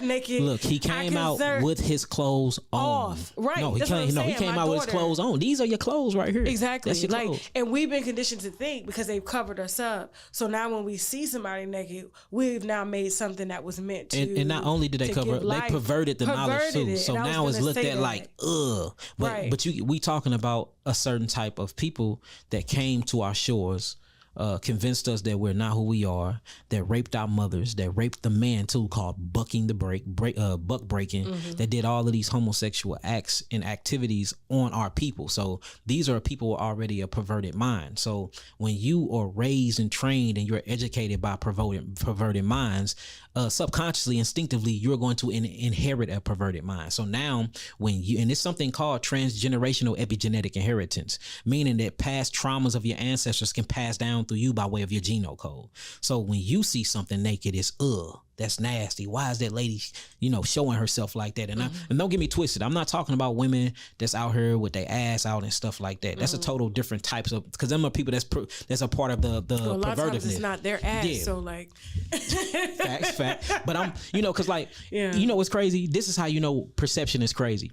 Listen close and listen carefully. The olive leaf extract can reverse high blood pressure and diabetic high blood sugar, or the sugar as some of our grandmamas may call it. It can also kill any nasty little bugs in your bodies like parasites, bacteria, fungi, tumors, and much, much more. And if that's not enough, you can also tell certain cancers like breast, prostate, colon, liver, and skin cancer to take a seat because the olive leaf extract has been known to fight it. And their friend lupus can get it too, okay? So I need my winos to be in good health because we have some good dragging to do. So visit myoliveleaf.biz to help get your health in order. All right, winos, check out our Unwine with Tasha K store. We got sweatshirts that say, nah, I gotta go and I ain't got it. We got crop top, wine mug, water bottles. We got it all, okay? So be sure to hit that link below. If these will learn to just date outside of the norm. So give these girls, what you talking about, date outside the norm? Here you go. So we want to hear what the if you want a billionaire, you're going to have to conduct a research plan on who the billionaires are. I can't, Tasha. No, for real. You have got to do a business plan. We're not doing this today, Tasha. On how to catch a billionaire. You ever seen somebody that just got something to say about every damn thing? Everything. We're going to put this clip in when your ass ran into a Ferrari. Why you go backwards?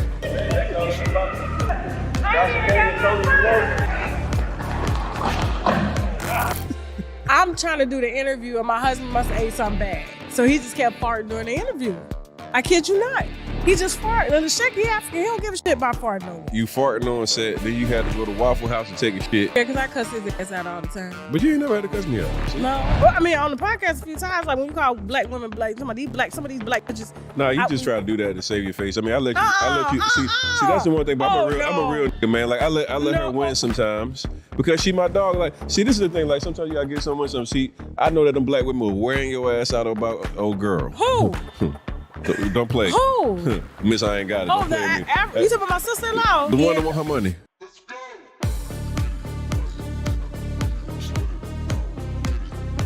We can see a naked woman right here in America and say, she's a hoe, right? But we can go to Africa and go to the deserts of the deserts of Africa and see certain types of tribes that's completely naked, breast out, vagina out, and we say that's their culture. Right. So it's the way we have been educated. It's all going to go back to the way we have been educated. And that's the reason why I promote to educate your own children, pull them up out of these educational public school systems, because if we don't get a hold of our children and install cultural identities to them, then they're going to take on the identity of their oppressors. And that's what's happening to the black community. We become the things we hate. We tend to do that, and that's what's happening. So we find ourselves spitting their knowledge. We find ourselves wanting their women. We find ourselves wearing their clothes. We find ourselves wanting to be everything that they are.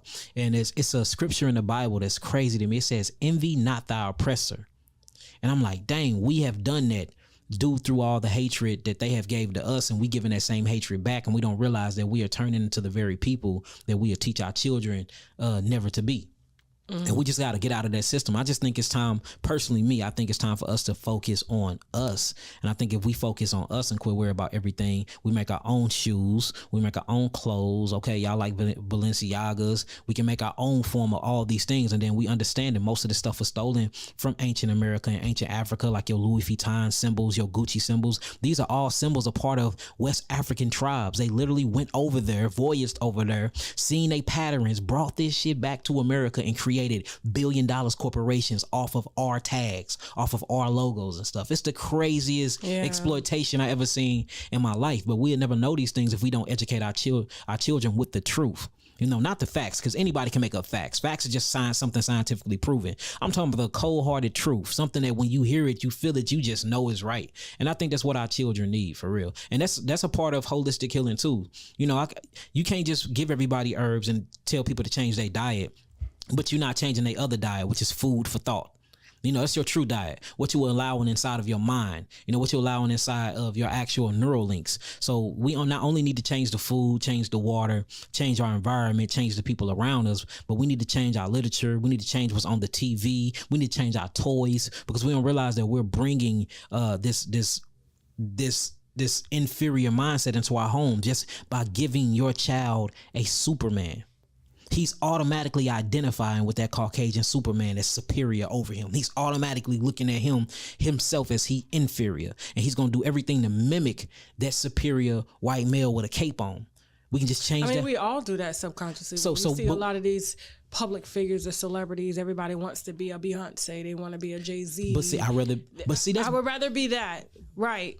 But it just shows you how easy we like to take on influence. But that's the part of life. You know, the purpose of life is learning roles through other people. That's why it's 7 billion people here. We're all here for a reason. If it was just meant for us to be here alone, there wouldn't be, 7 other billion people. Mm-hmm. So we're meant to learn and experience through other people's experience. But when you're on a phone and you're thinking that you're experiencing people through social media, you're really not. Oh yeah, it's the most fakest version of them ever. Because all I show my people is healing. Yeah, I go through hell that y'all don't know about. Like what? Just everything. Just dealing with the government and them trying to sue me, being followed all the time, getting my brake lines mysteriously cut.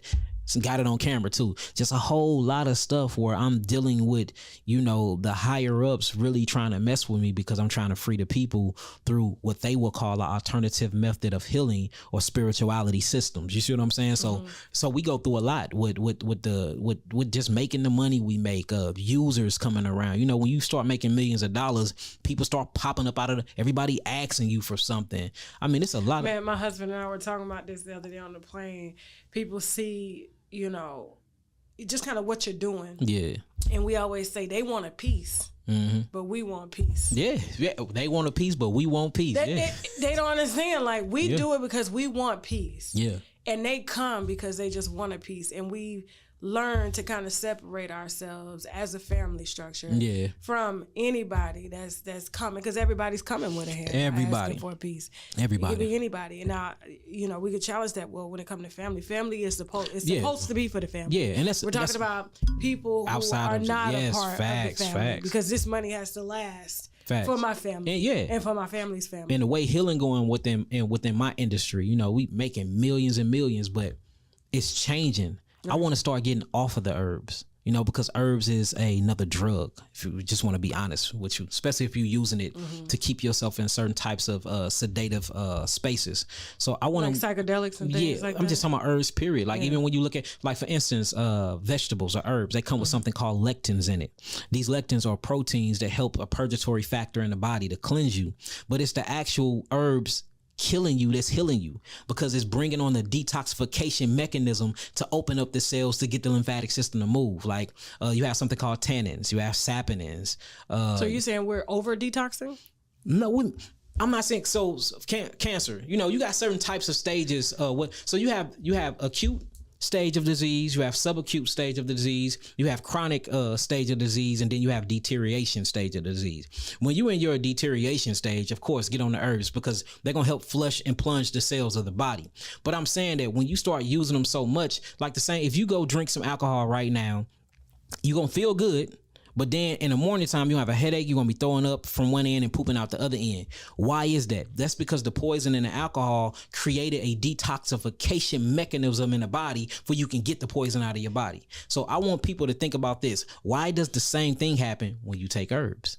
Then you start looking up the bioflavonoids and the different phytochemicals in herbs. They react the same as alcohol. And that's the reason why you have the purgatory effect. You get the diarrhea, you get the throwing up, you get the bumps on your skin, you get the, things coming out of your skin, you start sweating, it brings you into a fever and cold like symptoms. Some people back in the day used to give you like a shot of whiskey. A shot of whiskey, yeah, what they call hot toddies. Yeah. Right? So it's the same concept, and we not realizing it. So we say that herbs is for the healing of the nations, which they are, but how is that healing modality really working in functionality? It's doing the same thing that the alcohol do to you. So you're literally taking herbs that have poison phytochemicals in it, which we call natural herbicides and pesticides in them. A pest is a biological living entity. You are a biological living entity. So if you take these things and they have natural lectins in them, they're going to do the same thing that it would do to the pet or do to the mouse or do to the insect. It'll kill them dead, but you more in body weight and mass, so it won't kill you dead. It's just going to take your ass on a wild detoxification cleanse. So I want to get away from that. What happened if we... Why? Because I want to start teaching preventive maintenance. Like not coming to me when you on your deathbed and you have to go through this astringent healing, because sometimes it's a possibility you don't make it out of that. You put, especially like, think about a cancer patient that had 30 rounds of chemotherapy, which is mustard gas, which they use in World War II. That's what chemotherapy is now, mustard gas. They used it in German wars. This is the shit they put in our bodies. And then radiation, which between 200 and 300 knots of these radiation causes cancer or malignant cells, right? So stuff causes cancer anyway. But imagine you going through 30, 40 rounds of that, and it's deep within your tissues, and then you come to me, and I got to put you on an all-fruit diet to bring hydration to the body that's going to break up coagulated cells, and then I'm putting you on herbs that's going to pull the toxins out of the cells. That means all of that toxemia that they just gave you got to go back into your bloodstream. You realize how dangerous that shit is? So I have to be on top of knowledge. I got to make sure I'm getting blood work done. I got to know your body weight. It's so many variations and factors that I have to know. Plus you got to sign these papers. I'm not reliable for it's all type of stuff that we got to unnecessarily go through because we don't have the knowledge to learn preventive maintenance. So I want to get away from herbs and I want to get into preventive maintenance. You know that if where do you start with that? Your diet, grow your own food. We need to start growing our own food. We need to quit trusting our oppressors with our food. Because again, they will never give us anything that's going to liberate us. So we got to automatically look at everything that comes from them as a tool of being devious or mischievous. Everything will have to be that way to keep us in the low conscious state that we in, for we can remain robots to make them money. So farmers markets. farmers markets, local farmers markets. Right. And we have to talk about that too. Wherever you stay at locally for more than 5 years, your cells, remember, they're pleomorphic. Remember I saying that? Meaning they know how to metamorphosize. They can change. So the gut microbiome or the microbiota inside of your gut actually change to please the body with the foods that you're locally growing up around. So if you stay in Atlanta for 5 years, then you need to go to Atlanta farmers market. That will please your body more and feed the gut bacteria for you can sustain your mobility of your body, even your cognitive mobility for brain health, body health, cellular health. It'll be better to eat where you from because your microbiome then it's called an adaptogen. So 5 years. Yeah, 5 years. It don't matter where you move. No, you already have your cells done. Your body is this smart. 5 years, every cell in your body done adapted to the geographical location you from. So if you're from a place that is growing cruciferous family, the cruciferous family is like your kales, your Brussels sprouts, your cabbage, your broccolis, your bok choy, then you need to have that in your diet every day, because you have certain microbiotas inside of your body or the microbiome that's going to take these things, ferment these things, and give you the phytonutrients and the chemical constituents you need to sustain where you at. That's why you see people that travel and then eat and they get sick.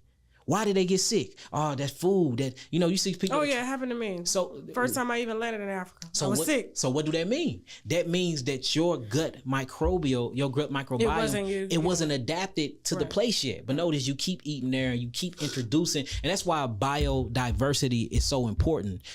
Make sure when you're local, you eat everything at a local farmer's market, but also make sure that every now and then, at least 3 times a month, you're eating outside of your local area. That way you can keep introducing the gut bacteria to different types of foods. That way when you come in contact with these phytochemicals or these phytonutrients, it won't be looking at them like they are toxins or looking at them like they lectins, and it can break them down and assimilate with your cellular mechanism more.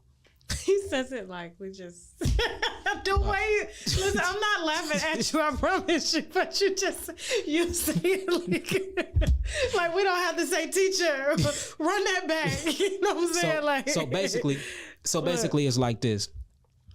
People that know multiple languages, not only will they live, this is scientifically proven, right, they will live longer, their intellect is higher, their consciousness is more expansive, and they're more successful in life. And the reason why is they understand multiple people languages. They don't have to be basically stuck in one geographical location to be able to articulate and express themselves or even live. But right, one person, he go to different, speaking of, he don't know the language, then it's not going to be in simulation with him. It's not going to be on the same vibratory resonance as him. He going to have to go back home to feel comfortable again. It's the same thing with the gut.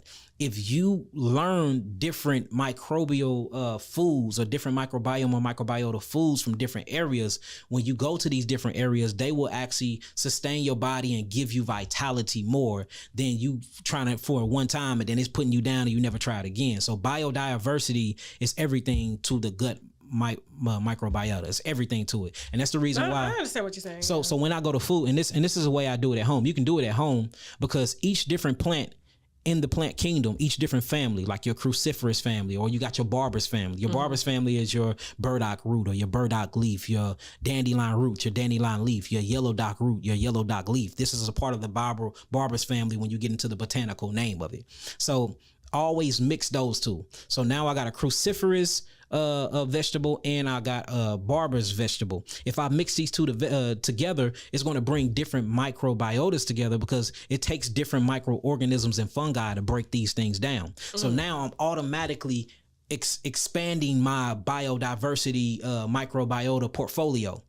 You see what I'm saying? I see what you're saying. So the more diversity of bacteria you have in your gut and throughout your body, the longer you live. Because now we're talking about certain diseases or certain parasites that can pleomorphosize. And if you got a big biodiversity of bacteria, they're gonna be like, nah, we ain't having that shit. You ain't finna pleomorph to no Fasciculophilus buski. That's herpes. You ain't finna go to the thymus gland and kill all the CD4 cells. That's HIV and AIDS.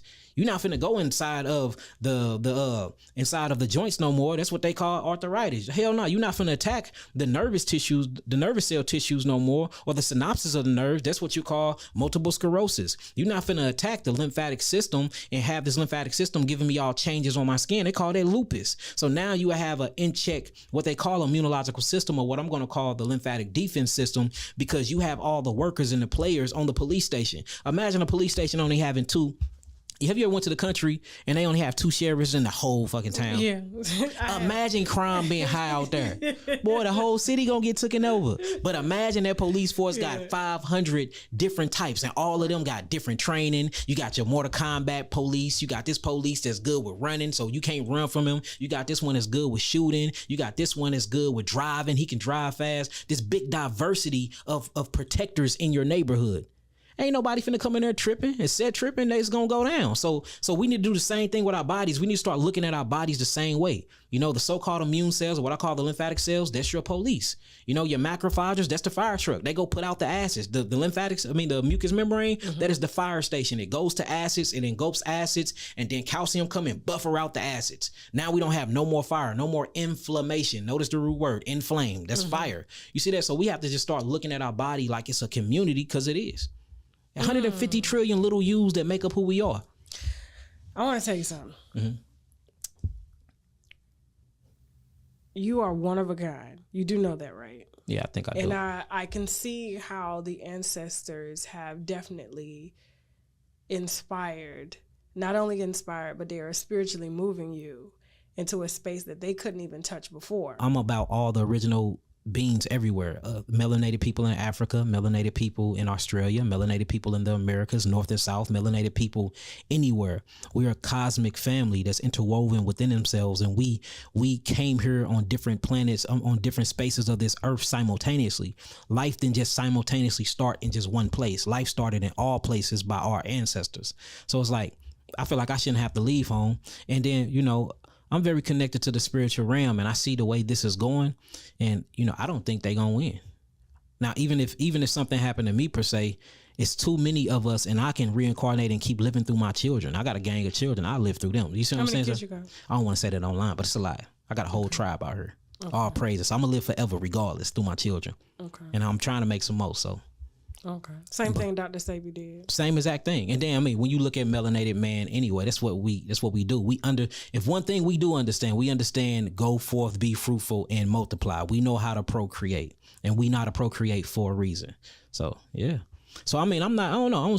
I know what I signed up for. And again, I didn't want to do this. I was a rapper before this. I was on tour. I wouldn't say you, I don't know. I'm going to have to challenge you on that. I think you're saying you didn't want to do it. I did not want to be a healer. But it was already kind of ironed out. Man, it was crazy. Like when I look back on it now, like, I remember talking to my mama and my pops about my step pops about certain things. And I'm like, damn, only a healer would say some shit like, and I'm young saying stuff like that. I'm young.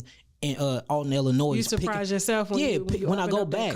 Yeah, I'm picking up clovers and stuff, and I remember them, stop eating grass. Alex is what they call me. Stop eating grass, Alex. Stop eating grass. I'm like, man, I'm eating herbs. I'm testing clovers and all types of. So just looking at my mindset back then. But you know, when I got into the streets and I started gang banging and selling drugs and doing all the stuff I was doing before I ended up getting locked up, I noticed that's what I was comfortable with. You know, I thought I was gonna be this famous rap. I can sing, I can rap. I thought I was gonna be a rapper singer. I was on tour. We was getting paid $5,000 a show. Everything was looking good. And then what happened with that heart attack incident, it just completely just changed my life, and it just turned everything. So I remember laying down meditating, and God used to come and speak to me like, no, this is what I want you to do.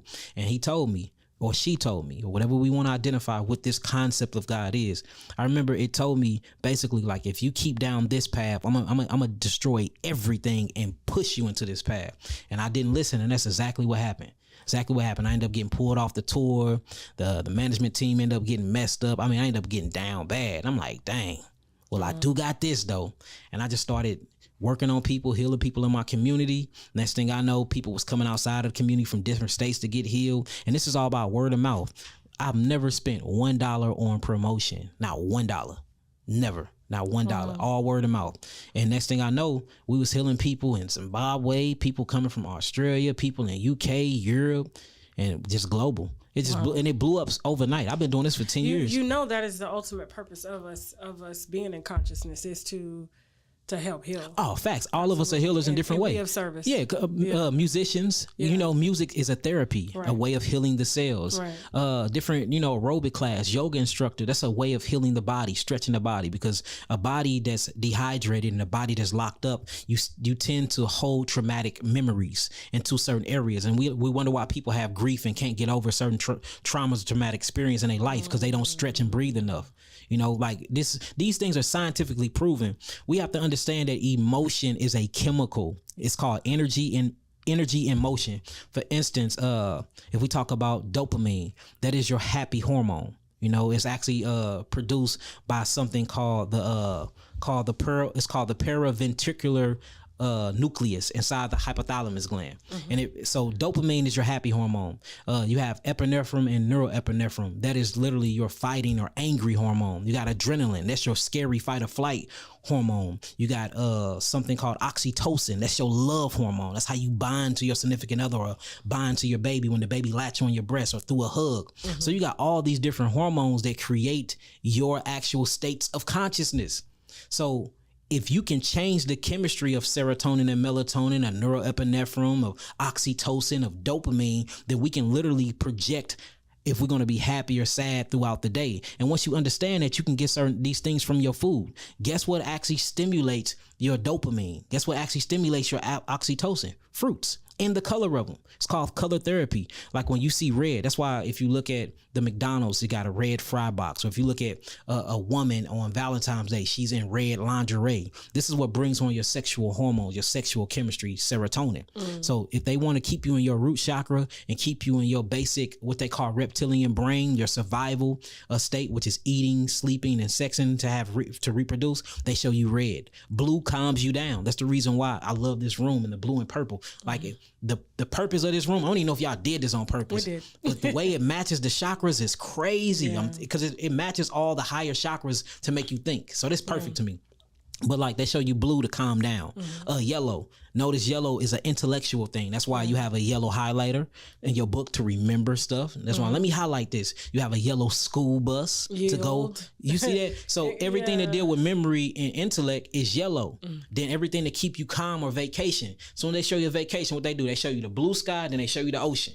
That's going to draw you to calmness. Everything purple deals with royalty. That's why when they want you to be royal or they want you to spark you to liberation, they show you something purple. So we have to understand that they even going through us. It's so many warfares. You have biochemical warfare, intellectual warfare, color warfare, food warfare. You have immuno warfare. It's so many psychological warfare. There's war being waged on our people from every different way. So unless I'm going at war frontline to each one of these different subjects, I cannot call myself a holistic healer. That's what a holistic healer is, to go to war with the entire system. Anything that throws off your energy or your frequency that will make you sick, I have to combat that. If I can't, then I cannot call myself a healer. I hate the word master herbalist. I don't call myself that. I call myself a master healer because I'm into all of that. I'm not just into, herbology. I'm into everything. You can ask me a question about anything. I'm going to have a response. And if I don't have a response, I'm humble enough to say, shit, I don't know. Yeah. I'm gonna learn it though. I'm gonna get back with you though. I'm gonna get back with you though. Now let's talk about because I heard you mention something on an interview that you did. You said health and wealth is right in line. Now, we could look at the cliche form of that. Of course, in order to be wealthy, you need to be healthy in order to generate wealth. And I think it's kind of used in a very simplistic form and it's very shallow, but when you were asked about it in the interview, I didn't feel like it was elaborated on enough so that people get it. You know what I'm saying? And so I wanted you to have the platform to elaborate on just by the words even being the same by changing just the first letter. And that's what I did in that interview. We showed the etymology. We went deep into the English and into the Latin Gomori etymology of the word. If you dig deep enough, and we showed the actual article, the actual word health come from the word wealth. It actually comes from it. And then, it's essentially the same thing. It's the same thing. Right. So if you're not healthy, you're not wealthy. You can be rich. So we have to separate the difference between being wealthy and rich. Rich just means you have accumulated a lot of assets and monies, properties. You know, being wealthy means that you have your health, and with your health, you get the riches. That's the difference. And you know what's crazy? Just a quick analogy. We heal a lot of what you would call celebrities or stars, a whole lot of them. My name ring bells in the celebrity kingdom. I know. Ring bells. We done heal cancer. We done heal a lot of STDs with rappers, a whole lot of crazy STD. We done got people off of opioids. We grew a thyroid back. We got rid of a case of HIV in the actual celebrity community. So it's crazy to me, you know, okay, I'm a millionaire, but these people are making millions a month. You know, I just make a few millions a year. They making millions a month. And still dumb. And the way, but they call me, it's crazy the way they call me. And it's like, you got everything you want, but you missing your health. And the way they call me in distress is just like, that money you got don't mean nothing right now. And I start asking, I said, that money, how did that feel? And they be telling me like, I feel like I'm incapable. I feel like I got all this money and I can't buy health. I can't, and I just had a conversation with a recent rapper about this. And we was talking about his disease he's going through. Very famous rapper. And he told me, this is exactly what he said. He said, is there a way that you can send me the herbs? I will pay you $10,000 to make them stronger just so I can stay eating my food. And I had to tell him, you can't buy health. You can buy the herbs, but this health you have to do yourself. You have to put work in. You have to change your diet. You have to install some discipline in you.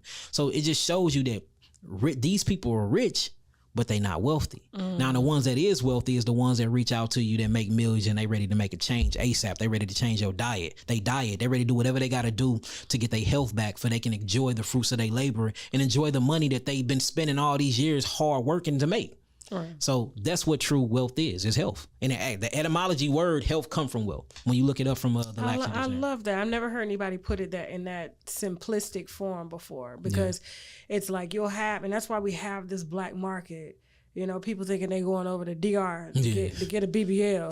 Coming back here dead. Dead or organs gone. Yeah, or organs gone. And we had to drain this woman's butt. It was the craziest thing. And I promise you, I think they put some type of semen in there, because we drained a lot of this black tar from out of her butt where they did the surgery at. But then there was some that was hard as a rock.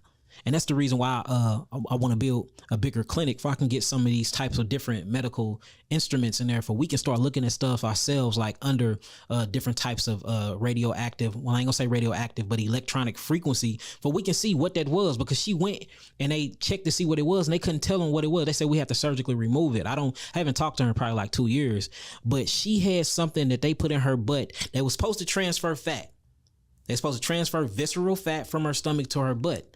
But when we got to it and we started giving her the herbs and we pushed around the area, we was able to drain something from there that wasn't supposed to be there. Then what was not, her butt was all deformed, and what was left over was something as hard as a brick. And I'm like, if this is supposed to be visceral fat, unless it calcified, what the hell did they put in your butt? She don't know. She was asleep. I wish we can tackle that self-love from, a whole different area, because... household though, think about it. We have lost our identity as a people. We have lost our cultural identity as being together, and that's it's still in us. Epigenetic, transgenerational epigenetics inheritance. Why you see us gang banging a lot in cliques. So we got homeboys and girls roll around and they have their little cliques. They call each other bitches, and so like we doing it in a negative way, but we still doing it, showing you that the ancestral DNA is still in us, because we still hang together in flocks and stuff like that. We just using it in a negative way. That's why you see all these RICO cases. We gang banging, killing each other, selling dope, or we all in the clubs together fighting. So that's still there, but we just need to be taught it in the right way. We need our elders back in our community.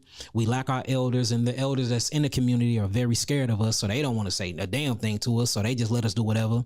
We need women back in our community that is balanced with masculine energy. We don't see that no more, because the role playing in 1980, you see what they did with the black woman. They gave her public housing. They kicked the black man out of the house, and they gave you food stamps. They gave you all types of different types of what you would call it, but not only birth control, child support. So they emasculated the black woman in the process too? Yeah, so they emasculated the black woman. Okay. They emasculated the black male. Okay. That's what they did. And they did that through something called atrazine, where they poisoned the water supply, especially in Atlanta and New York. And St. Louis was the first places they hit, the Mississippi River, where they spilt tons and tons of this chemical called atrazine. I saw a documentary on that. And what atrazine does is it literally, his name is Professor Tyrone Hayes. He is a professor. He worked at I believe it was the University of Sacramento. I could be lying.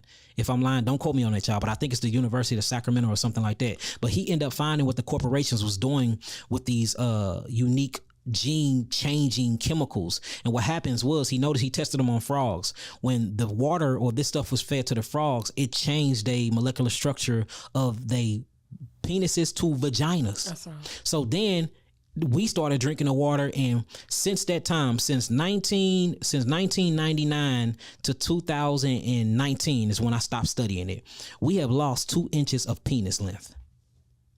Literally, our penises is shrinking every year, centimeter, all the way up to 2 inches. So babies are now coming out with just small penises, and we don't know why, but it's because all of the atrazine, the benzene, what they're doing to our environment, what they're doing to the H2O, and what they're doing to our foods. Women, they're packing them with so much testosterone. So women's shoulders are broader now. Women voices are getting deeper. Women clitorises are getting bigger. It's like the women are starting to metamorphosize into men, and the men are starting to pleomorphosize into women. Not only that, the mindset now the women is taking care of the household, which I would never have. My women don't pay no bills. They don't do none of that. So like if you with me, I'm your prophet, I'm your protector, I'm your provider, I'm your king, I'm your priest, I'm all of that. You know what I'm saying? But we starting to see that role switch too, because the OGs used to do that in the hood. They used to take care of their women. Now the women is working while the man is at home watching the children. I've been watching videos where the woman is actually pumping the gas and the Negro is sitting in the passenger seat on his phone. But we only see that more so in like what we would call, they would call impoverished areas. Yes. So it goes back to what I'm saying. We got to change that. We have to get our identity back. So first thing we have to realize is who we are. Once we realize that we are gods and goddesses, this brings us to a level of responsibility. And responsibility, all it means, responsibility. Are you able to respond to the environment that you're in? That's where responsible come from. Response able. Are you able, or do you have the ability to respond to the environment that you, or the conditions you're currently susceptible to? So once we learn who we are, I think that'll raise our cognitive mobility, for we can be able to look like, dang, I'm a god, but I'm letting this whole environment straight bring me down when I can break through this matrix. So I think we just need to start holding each other accountable. You a god. This is how you a god. Now that you know you a god, Negro, what you gonna do about it? I love it, because I deal with this on the internet. They say, Tasha, you're very male identified. You pander to men, and I'm like, first of all, I mean, I can look at I love men, okay? Hey, you better. Second of all, everything, I know that I cannot do everything that a man is supposed to do, nor do I want to. Yeah, that's good. You understand what I'm saying? That's good. And so I know my role, and I stay in my lane. Can I say that I can excel or go above and beyond and take on the role of a man? But I love Hassan Campbell. I don't know how you feel about him. However, the brother said it so perfect. I did an interview with him, and he said, you got 2 women now. Let's say you got 2 women. One is playing the man, the other's playing the woman, okay? And you got another woman sucking off a strap on that's on a woman that's playing a man, and the woman that's playing the man is acting as if she's being pleasured from that plastic that's being sucked, as if she can feel it. I'm not in the business of pretending, because at the end of the day, as women, whether you sleep with another woman, whether you call another woman your wife, or one is the male or the female or whoever, you are still submissive to the idea of masculinity. I was just gonna say. So look, I'm glad you just touched that. It doesn't make sense. So showing you that women are naturally submissive. Right. So. And it's an actual gene. It's a gene inside women's body that make them submissive. You can Google it right now.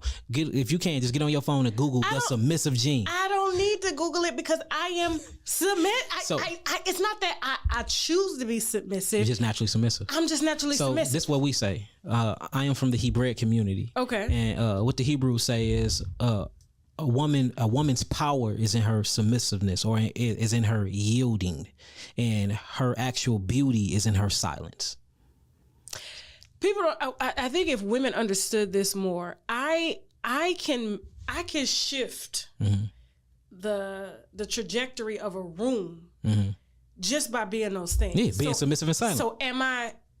Yeah, you can get whatever you can get whatever you want. You can Tasha. do wordplay. Yeah. We can play on words, but yeah, I'm submissive. Yes, I'm quiet. Yes, I know how to play my role, but can I change minds in that room? Yeah. Can I help to make decisions in that room without being boisterous? I say this all the time. Men to me gossip more than women. Oh no, this is a proven fact. Listen, proven fact. I sat in barbershops. Proven. What you doing in the barbershop? That's what we tell. That's what we tell all the business. Exactly. I've always worn short hair, so I got that very own early, right? And I used to be like, but for a woman will walk in, she ain't saying shit. Her beauty, her silence, she be minding her business. Took the room. She took the room. Yes. And if women understood that power, man, they got to be taught it though. Because I'm telling you right now, a submissive, willingness, quiet woman, she can get whatever she want from me. You got me at this. And what they'll you want? say that. Well, I'm not dependent on a man, but you are. You are. I mean, think about it. You are. First of all, I'm not climbing. You see where we are. Who built this building? Yeah, that's what I'm saying. I'm not doing that. Yeah, facts. I'm not doing that. Y'all can sit here and play games all you want. Facts. Okay? These are facts. Listen, I'm not installing no toilet. I'm not building I'm not doing none of that shit. Facts. I'm not sitting in no sun. I'm not doing it. I mean, but remember we talked about the physiology of male and female. Right. You wasn't made to do that. You wasn't made for that strenuous work. Who the fuck would want to offer equal rights? We're equal, but you just have to know where your place is. You got to know your role. Facts. So your equalness, with you trying to overstep and do what a man does, and not a man want to sit in the passenger seat, and my husband won't even let me drive. Y'all straight up? I got this. First of all, he's scared shitless because like you probably drive like a bat out of hell. And I'm all over the place. I'm fucking trying to do doing too much. You know what I'm saying? And so for him, he like me to sit back. I got this. You know what I'm saying? I don't have to take out the trash. I don't have to put up pictures in my house. All I have to do is be like, baby, can you put that up? Baby, can you go downstairs and get this? That's all I do. But you see, look, he grew up in Africa. So, and remember, he's not a part of the matrix. So he still have cultural identity. Right. So, and that's it goes back to that. Our children, our little boys and our little girls just need to be re-educated. And we need examples. We don't have examples in the public of that. I see that. You see that? So we need, so like what you talking about, we need that display. Like how we see rapper females shaking their butts, talking about how wet they cat is, talking about taking a nigga money, running off of them. How we see that example out there. We need that woman you just explained. We need that promoted on mass media to our people. Dude, I get dragged all day for doing that. You have no idea. But I'm like, how am I bullying a woman and her ass is not real? How do you respect that? Like, you're asking me to respect something that's not real. Yeah, I get you. No, I get it. You understand what I'm saying? Look, I literally had this conversation. So we do consultations. I have this conversation every single day. Are you mind fucking me or something like that? Like all these so-called rights, like I feel like it's a distraction. It keeps people distracted on this mass hysteria, on these false fucking, like if you want to talk about idols, these false fucking idols. It's a lot. Right? It's a lot of them. And meanwhile, there's fucking decisions being made that's affecting while we distracted. Distracted. But that's the reason for the chemical poison food, the chemical poison water, the chemical poison education, the chemical poison history, the chemical poison clothes, the chemical poison television that spills chemical poison information and false idols to us. The whole thing is to keep us from realizing the truth, which is we are in a creative construct that wasn't created by God. This is not real. Everything that we're doing is been purposed by them to do so. I got a question. What's up? Who are you before people told you who you are? Like, really think about that. You ain't even got to answer it now. I was, oh, wow. You ain't even got to answer, because that's a deep question. I want you to really, meditate on that. Like, before society told you who you was, before society told you what your favorite color was, before they told you what your favorite food was, because if you look First of all, they gave me their reality of consciousness. as I've seen because of the way I came up, and it's by design. Facts. So the way I was educated, or so-called educated, the way the environment in which I came up under, my parents and how they were educated. So it was already constructed. The moment that I came into this world, first of all, I was told by my own mother, based off of a system that was made available to her, that she should have had an abortion with me. So I came into this world asking myself, why am I here? Because my mother, the person who is only job is to give birth. I was just telling my sister this the other day. A woman's job is to give birth. Yeah. Okay? Whether you give birth through ideas, you birth those children, you raise those children, you reassure those children. Every time you reaffirm a thought or an idea that your child gets from a source that maybe you can't comprehend, you reaffirm that. I ain't know you was this deep, Tasha. Yeah, no, I didn't know that. I ain't gonna lie. You on something. That's why a mother can make or break their child. Yes, facts. And I know that because I was raised by a mother who was broken and not reaffirmed, and so she did that with me. Yeah. I had to. That cycle. I had to break. So that you cycle. broke the generational curse. Broke it. Broke it. And I did that by meditating, by spiritually grounding myself, by cleaning up my diet, by reading, studying people, ancestors that came before, challenging a system that has been put before me, and systems that people that don't even have access to that system. And you have to ask yourself, how are people out here living in forests, right? Surrounded by flies, surrounded by all these mosquitoes, things that they say we are not supposed to live up under. They don't have phones. They don't have access to television. And they're thriving. They're living longer than us, right? You know what's crazy? Real quick. What's up? People was telling me, I don't know if you should go on Tasha's show. They always say, I told you, there's an agenda. Listen to this. I want you to listen, because this is why it's important for you to talk to people yourself and really get to know people. They like, she gonna spin this. She gonna ask about, be careful. She gonna make this like this. And then there was a bunch of people that were like, no, I'm telling you, she good. She conscious. But to see me talking to you and it ain't been none of that. It's just been nothing but knowledge and wellness and health. And to see you coming from the intellect that you operating at, it's like, we got to be careful about listening to what people say about a person before we sit down with them people ourselves. Dude, you'll be surprised how many people come sit in your chair and they're like, everybody told me not to talk to you. I was told that by a lot of people. Here's the thing. People think I care about that. If they knew that I do not care if you decide to talk to me or not, because I understand that I'm supposed to talk to who I'm consciously connected to. You got people for you. It's already predestined. Facts. You got people for you, people that's not for you. Exactly. So who I'm in line with, who I've attracted myself, who's in a line with me, is going to sit down. I think I have control over this, I don't have control over people hitting the subscribe button, or the millions or billions of views that I have. Yeah, you popping. I don't have control over that. I can sit here and pretend like I do, but I don't. So you do believe in preordained, predestined, absolutely. Okay, you cannot put your finger. Listen, I operate under the overstandment, okay, that a woman in my position is supposed to give birth. I use this platform to give birth to ideas, to facilitate. That's dope. Right, to facilitate environments so that people can give birth to other people, whether that's through entertainment, whether that's through laughing, whether that's me tearing the fuck down this idol or their idols that they say they love. But in the same breath, I always give them this is what it's supposed to be. So you Mama Tasha. So you may not like me. You Mama Tasha. Right, you may not like me. Because at the same breath, I'm going to tell you, you want to follow this, and I speak in layman's terms. Sometimes you are a gangbang. You able to relate to motherfuckers because of where you predestined to come from. You may not think you was supposed to be a gang member, but you was. No, I think it created me to be a warrior. Exactly. Because now I'm not scared of the government. And guess what?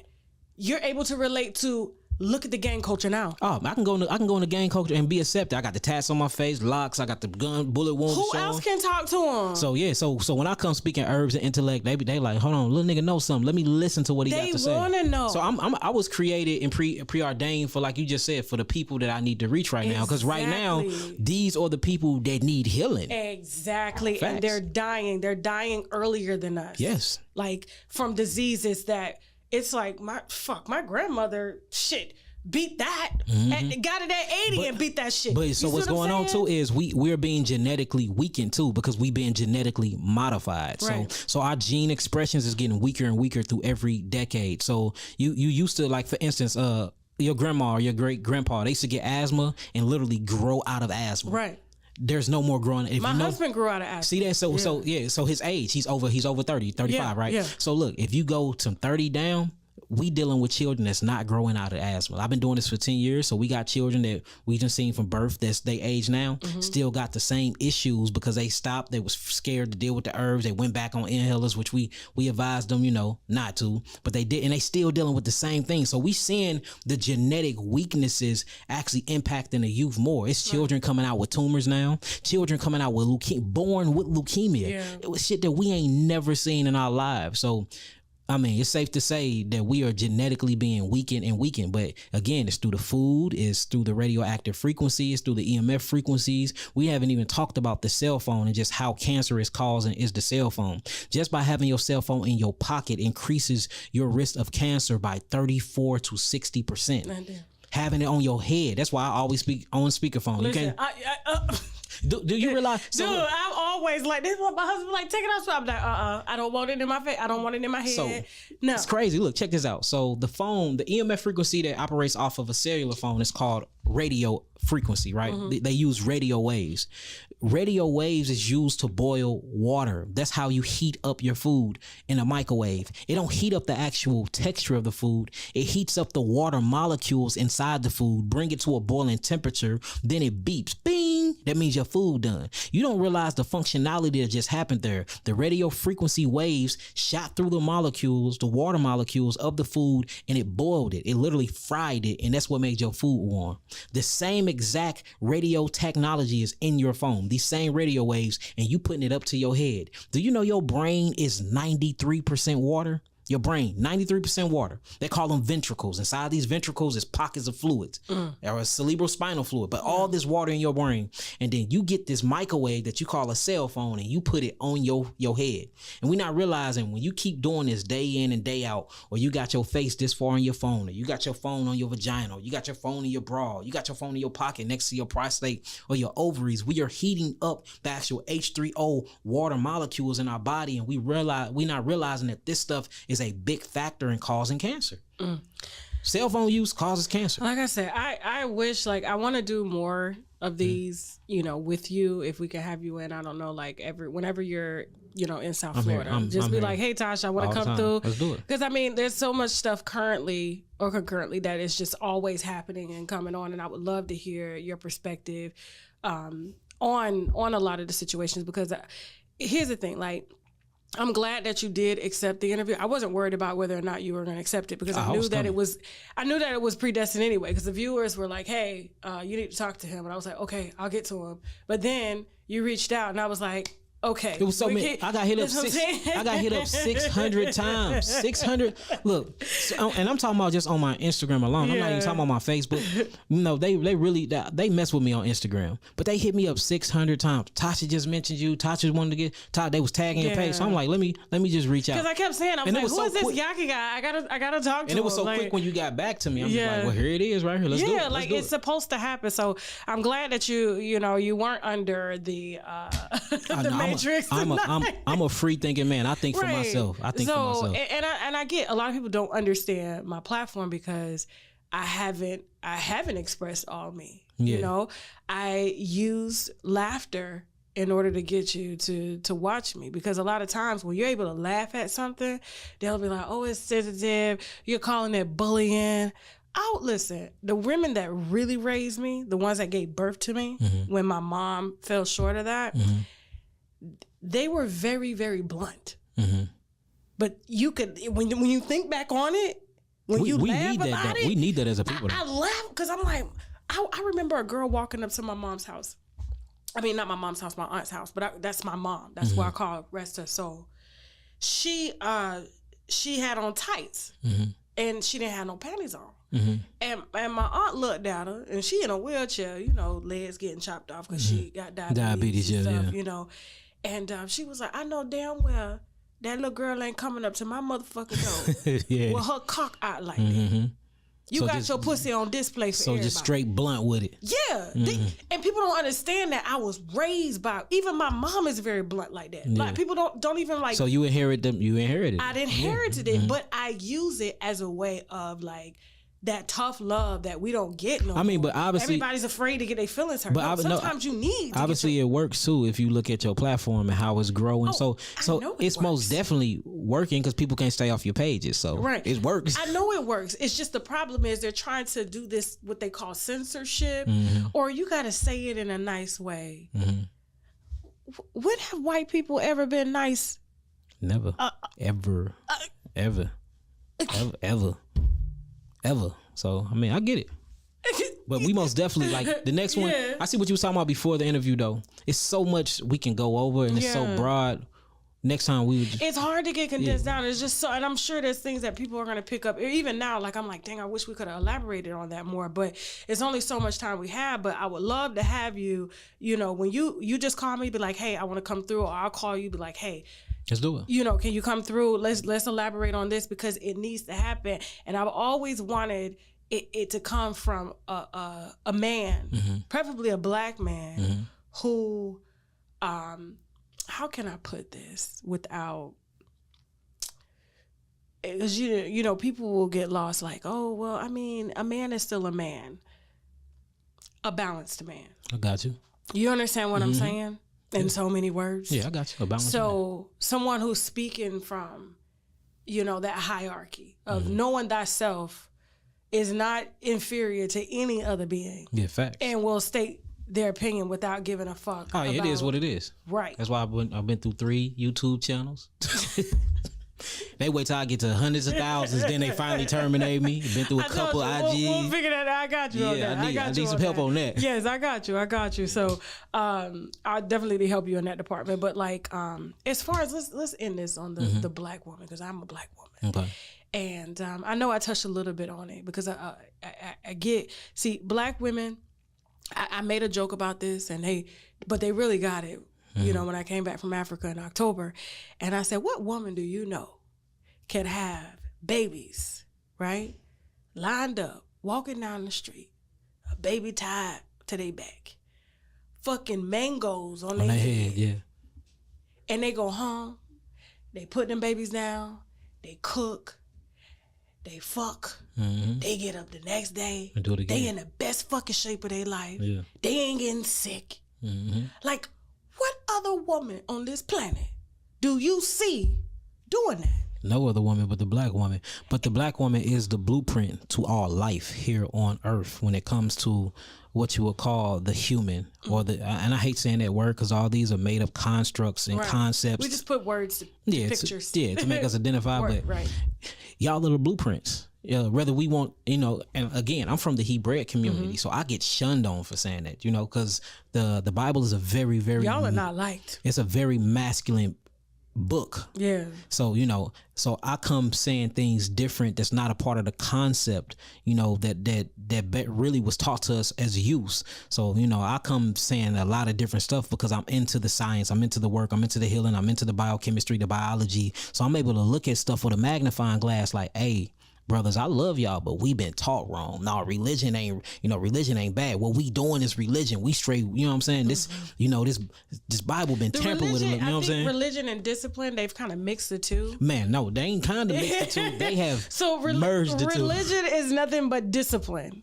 And discipline comes in many different forms. That could be discipline with eating right. It could be discipline in working. But it becomes religion. When you make it become religious. When you make that discipline limit you so much where you can't think outside your discipline to learn a new one. Right. And that's, to me personally, dangerous. Coming from my background of where I come from, that's what I've been seeing. So, you know, they would call me the unorthodox Hebrew, or they'll call me the Hebrew that done changed, turned his back on the community. They'll call me all of that because I have been presented with new ideas and new things to expand my consciousness to make me look at the whole entire shift of consciousness different.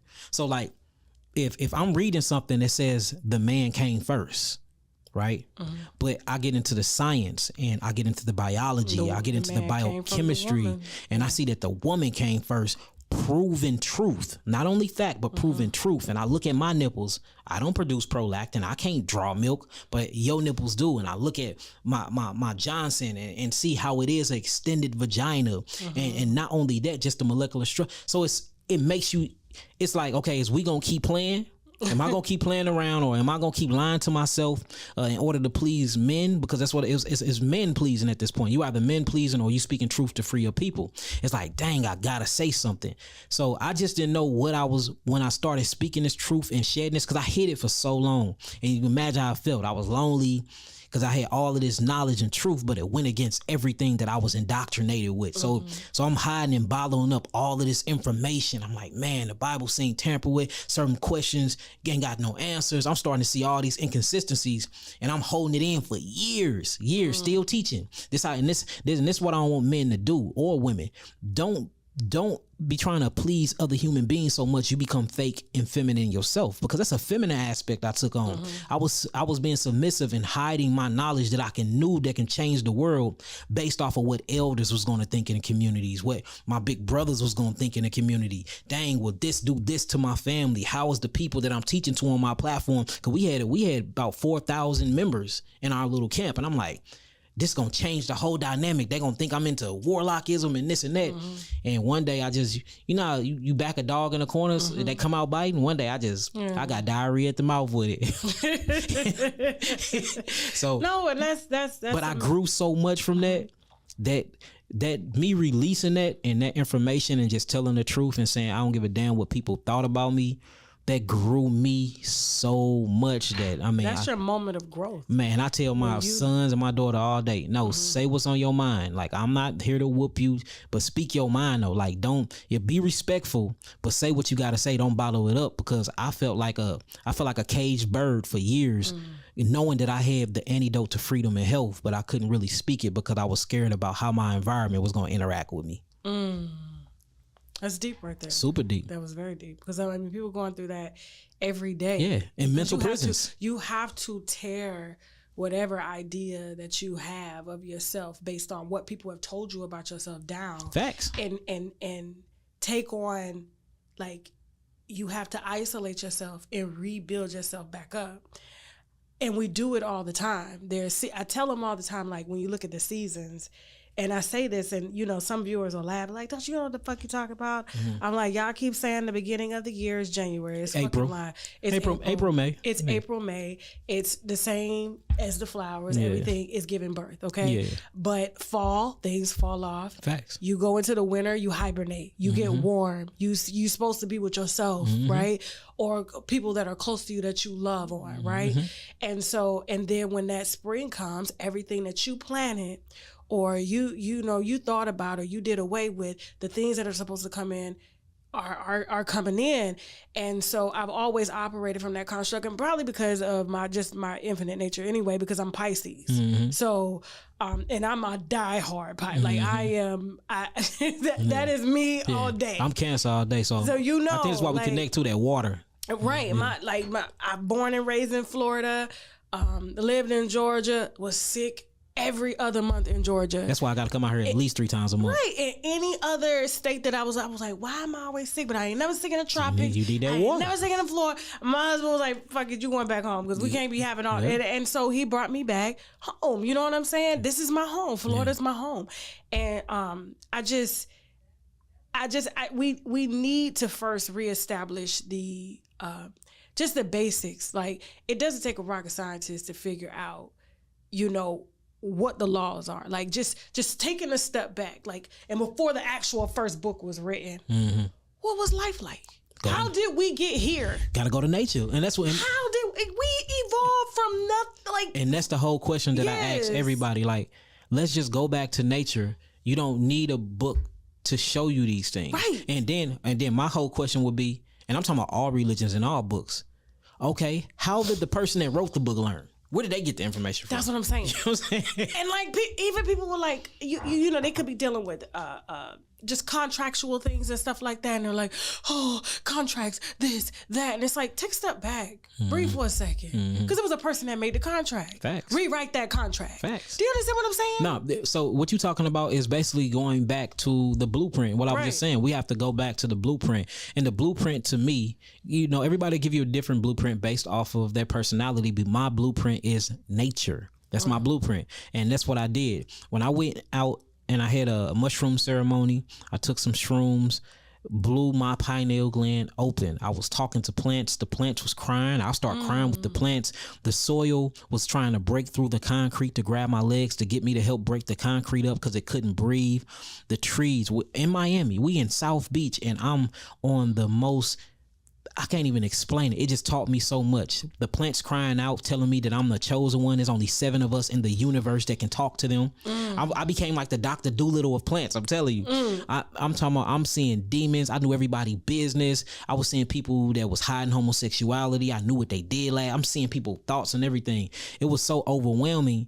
And this is how I know that I'm a water baby, because my cancer came out. I'm telling my Jay, who you met, my media guy, I'm like, Jay, I gotta go to the water. I feel like if I don't go to the water, I'm gonna die. So we get in the car, me and the security, we drive to the water. And when we get to the water, it's a lady there. It's a white lady there from Hawaii. And she's selling seashells and stuff. I don't know why. It's 3 a.m. Why is she here? It's crazy. Why is she selling seashells? You can get them off the beach. But so hers had crystals and stuff on them. Oh, okay. So we end up talking. But look, the whole night was just crazy. So we end up buying the seashells, and I'm talking to her. And she, as soon as I met her, she said, "You are a priest. You are a king. Your bloodline is strong. You go way back to many centuries." I'm just like, wow, you know what I'm saying? So I'm talking to her, and she tell me she from Hawaii. Off back, I'm like, Hawaii is the heart chakra of the earth. So I'm like, you from where the heart chakra of the earth at? People out there are full of love. Everything grow in abundance. Everything is green. The volcanoes. So we talking. She gave me a tooth, a shark's tooth. Yeah, so shark tooth. She was the most expensive thing. She gave it to me for free, and then I bought my whole crew with me. I bought them little bracelets. So we walking on South Beach through these little things. How you get to the beach, and it turns into a portal. Remember, I'm on psychedelics, so it turns into a portal. So I'm thinking, I'm looking back. I'm like, y'all, do y'all see this? Everybody see the same? They like, it's a portal. So we all walk through the portal. We walk through the sand. It's pitch black, no lights. We at the ocean. The ocean is so loud. I don't know if because I'm high on my mind off the shrooms, but the ocean is roaring. All I see is white suds coming up. And as I get to the ocean, I just start crying. I don't know why I'm crying. I'm just crying. And I hear a voice come from the water. And the voice said that I am Yi Maya. It says, I'm Yi Maya. And and another voice, I am Oshun. And I'm like, these are Orisha guys? Why is the Orisha guys in the ocean? So this is exactly what the ocean told me. The ocean was like, you've been faking. You've been talking about everybody eating meat, but you eating certain plants. Do you think plants want to be eaten? So I'm just getting a whole different perspective on plants, on vegetables, on lectins, on everything. And it's like, you have to quit judging people, and you have to meet people where they at. So I'm learning, I'm listening, I'm crying. I'm like, dang, this is some deep stuff. I got to quit judging people. I got to quit, pushing my lifestyle on people and just be me and let my light shine. And if they follow the example, if they do, and if they don't, they don't. But I got to quit trying to make people change. So after I understood that, she told me, she said, well, what are you going to do about me? They are spilling oils in our water. They putting plastic in our water. All of our fish is dying. The sea people is dying. So I'm like, I don't know what to do. So she said, just give me an offering. So I'm looking, I ain't got no money. I got my swim trunks on with a t-shirt. I took my t-shirt off. I took my shoes off. I'm literally in my drawers on the ocean. I'd stripped. I remember Jay saying, boy, you better not get naked. We fighting. But the clothes felt so heavy. This is how I know what we just talking about a few minutes ago means something. I had over $200,000 worth of jewelry on me. It was so heavy, I had to give it to Jay. I had to take it off because it felt like it was breaking my neck. I didn't have this on. I had a diamond necklace. I had a homicide necklace on. It felt like it was choking me or breaking my neck. So I took the jewelry off. Then I still felt heavy. I didn't want my shoes on, so I took my shoes off the ground and wiggled my feet. Then my clothes felt heavy. I'm like, Jay, like these clothes is feeling heavy as hell. He like, bro, you tripping, man. They gonna call the police. So we at Planter Restaurant. I'm in this mug, no shirt on. I love Planter. I love it. Look, I'm in this mug, no shirt on, no shoes, no tripping. But at this moment, I realized, like, when I was in that perception, none of this stuff mattered. None of this gold, none of this jewelry, my clothes. Only thing that mattered was all basic elements. The first thing I ran to was the grass, the ground. Okay. The second thing I ran to was the soil. The soil's trying to break up the concrete. The third place I ran was the water. Then the first place, the last thing I did before I left the ocean was breathe, was the air. So it just made me think, like, if we go back to these essential fundamental principles of life itself, then that's how we can change this whole construct of things. But what I learned from that experience was I was a judger. I was judging everybody and I thought I was better than everybody. When I say them mushrooms humbled my ass, they humbled me, and I just ain't been the same since. So I've been learning to do baby steps with people, not to judge people, and to not be, this is the package you need. Without this package, without this diet, you're going to die. You have to have this pack. No, if they are messed up and they traumatized and they addicted to food, just like you was addicted to food and cocaine, Negro, that's how I got to tell myself, what they addicted to. This wasn't an overnight thing for you. You got to put them on plans. And, you know, if you eating a hamburger every day, start off, you know, take a day off. Right. If you cook your food every day, you don't start adding a raw salad. So now, that experience with the shrooms, it just molded and changed my consciousness to start really relating to my people more on an intellectual or spiritual level when it comes to what disease truly is. And I guess that's why they call you Yahki Awaken. Yahki Awaken. But I had to tell that story. Man, that was the craziest thing. No, for real. Listen, everybody, I feel like the universe is trying to tell me to, like, try shrooms. Everybody, I'm telling you, there's been documentary, like it just keeps showing up. Tasha, y'all gotta do it with us. Y'all gotta do it with us. I'm telling you, y'all gotta do it. I'm telling you. Look, I was on them shrooms. Everybody was telling me, like, I feel like it's been because my husband, we was watching a documentary on Netflix. He was like, "What the hell are you people doing?" Oh, he's watching psychedelic on one. Yes. And then I went in the room. I was like, "Let me see what the hell they talking about." Yeah. Like, you know what I'm saying? And I was just like, and then I started doing research on it, and I'm like, oh, people are healing depression. Yes, post-traumatic stress disorder and Alzheimer's disease, dementia. They reconnecting different dendrites and stuff in the brains. Like, mushrooms is finna be the new medical wave in the next 5 years. If you can, matter of fact, if you want to invest in something, invest in. This is the best time to invest in shrooms. Okay, best time. Okay. It's finna boom bigger than weed. I feel like that's why the making universe it legal keep everywhere. Putting it in my face. Yeah. I literally just had Gunplay here. Oh yeah, and he was talking about, Tasha, you gotta try shrooms. Man, I'm telling you gotta try. It healed me. I am no longer an addict. Like, I was just like, and then now he's getting married. He had a baby and stuff like all that. All off of that trip. That trip brought me closer to my God self and God. And not only that, I think I was slowly I didn't know it until I hit the shroom. I think I was slowly getting on the high horse. And the shrooms were just there to let me know, nigga, settle down. You know what I'm saying? Okay, you healing the world, but don't forget, it's the herbs that's healing the people. It ain't you. You got all these healing testimonies. Don't forget, the body is made to heal itself, nigga. It ain't you. See, I was getting a big head. Like, I'm out here, I'm Dr. Sabian this shit. For real, man. Those shrooms had me crying. I'm like, dang, but I'm sorry. I got to send out roses. I remember when I got back to St. Louis, I was sending out roses to different people that we hear. I'm sending out letters. You know what I'm saying? Because you get the big head and you forget that these people, the community got me where I'm at. I didn't get myself here. The word of mouth. My biggest promoters is my healing testimonies and the people that believe in me. But you can't never get big over them like that. But here's the thing, but it happens to the best of us, right? Yeah. You know, we get these platforms and we get this business and this multitude of, like, just money and followers, and then we forget the fundamentals. And so even I've had to, like, humble myself. Yeah. You know what I'm saying? As far as, like, wait a minute, like, if I start operating, even though, you know, there's this thing, well, you got to grow, or you're bigger now. But it's a fine balance though. But it's like, am I? Because it was me being here that got me here. Yeah. Well, so I have to always. Good perspective. I like that. Stay here because that's what got you bigger in the first place. And it's gonna keep growing. Facts. If I unplant myself. Facts. I ain't no telling what I'm. You ain't rooted no more. I'm not rooted. So like, no more. I'm not going with all that. Like, they be like, "Hey, you want to come to this event, that event?" Fuck that. I be turning out all stuff all too. That shit. Like, people are like, "Oh, she doesn't get invited." What? I had a look. Like, even if they invited me and I've had them do this, we got it. You just show up, you do it. No. I want to be in my house. I want to be on the beach. I want to be out riding a bike. I want to be somewhere active with my kids, rooted, and I learn so much more, and I get so much more knowledge just from being by myself and observing the world. Then I bring that shit back to my platform. Yep. I had somebody offer me, no boy, $15 million for my business. $15 million. Oh yeah, I got to keep royalties for my business, meaning I will still get a percentage after the money that they gave me. I'm glad you didn't do it. Oh no, I didn't. And then look, the same person offered me a Rolls Royce. It was the craziest stuff, and I just never. And I'm like, is this Satan? Because like offering me everything that I want in my life. You know, I love Rolls Royce, everything that I wanted, and all I got to do is give up my business. And the part of what it was gonna be was they weren't gonna even know that I gave them my business. I was still gonna be teaching. I was still gonna be rocking my logo, still doing. Then they own you. Yeah, but so look, I'm not even thinking about that point. It seemed like everything that I want, they knew it, you know. And I'm like, dang, how? So I didn't take it though. I didn't take it. I had a long talk with my mom.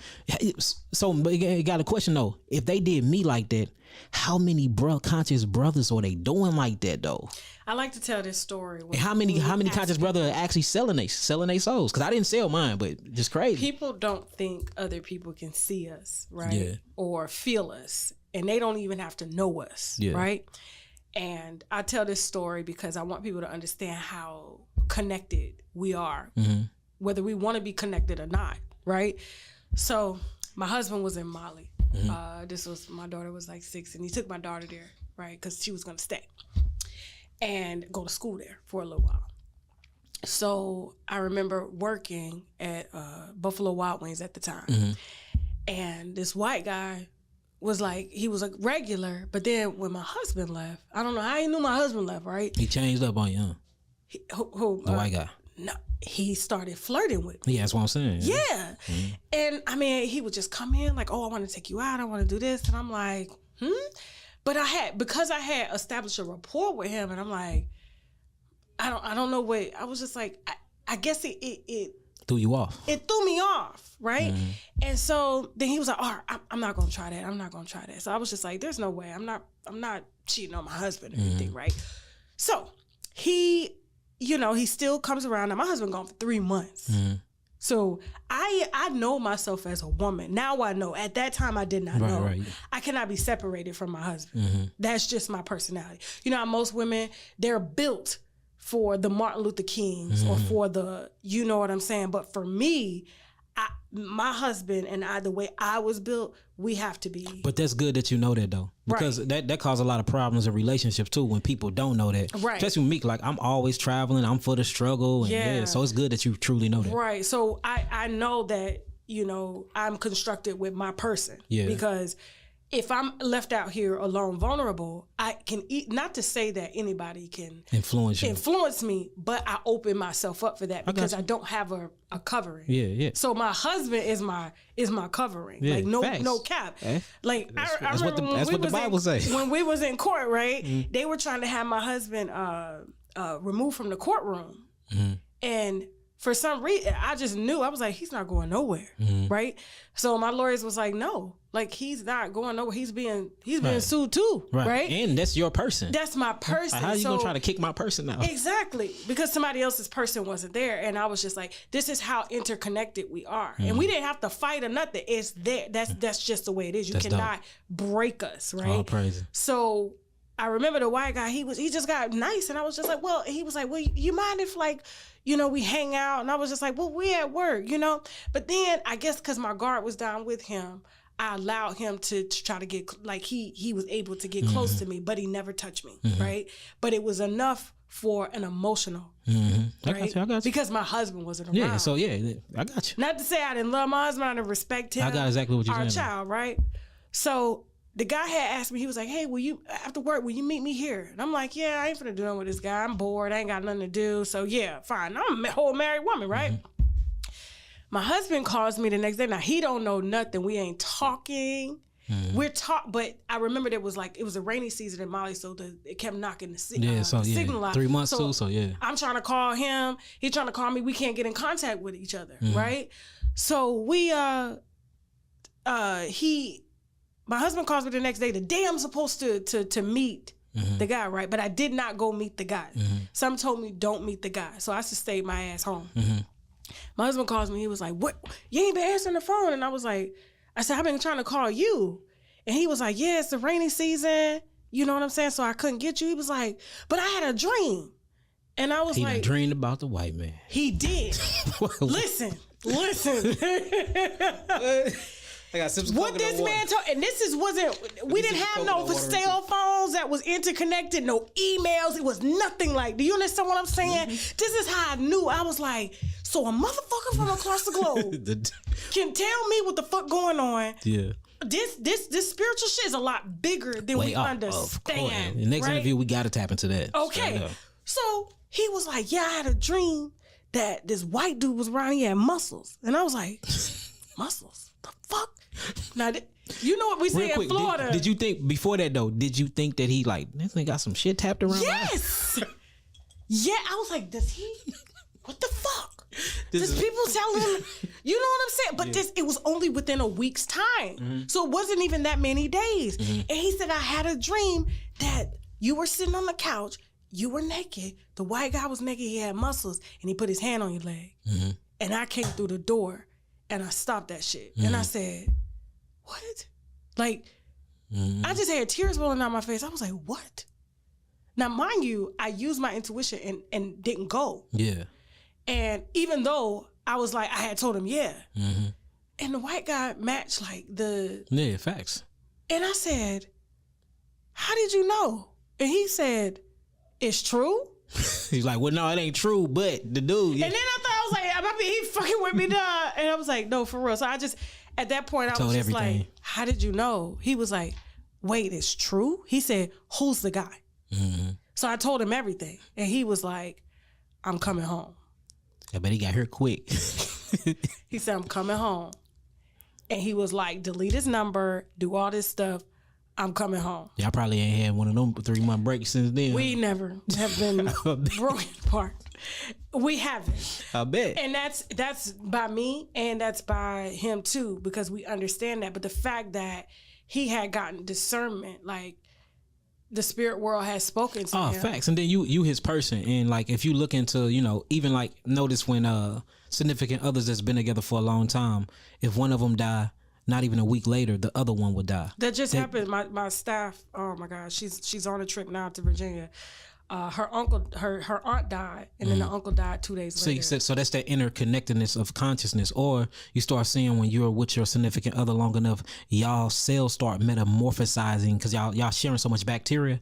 Different features start matching each other where y'all start looking alike. Yeah. Then we even have the same thoughts. You see what I'm saying? Oh, and y'all take on the same thing where y'all will finish each other's sentence or y'all say things at the same time. Yeah, it's weird. We like the same foods. That's what I'm saying. We dislike the same foods. When y'all, so you see what I'm saying? But I bet you before y'all met, y'all had a total different food category each. Right. So it shows you the longer that you stay around somebody, they truly are morphing into who you are. Like, that's the real meaning of becoming one.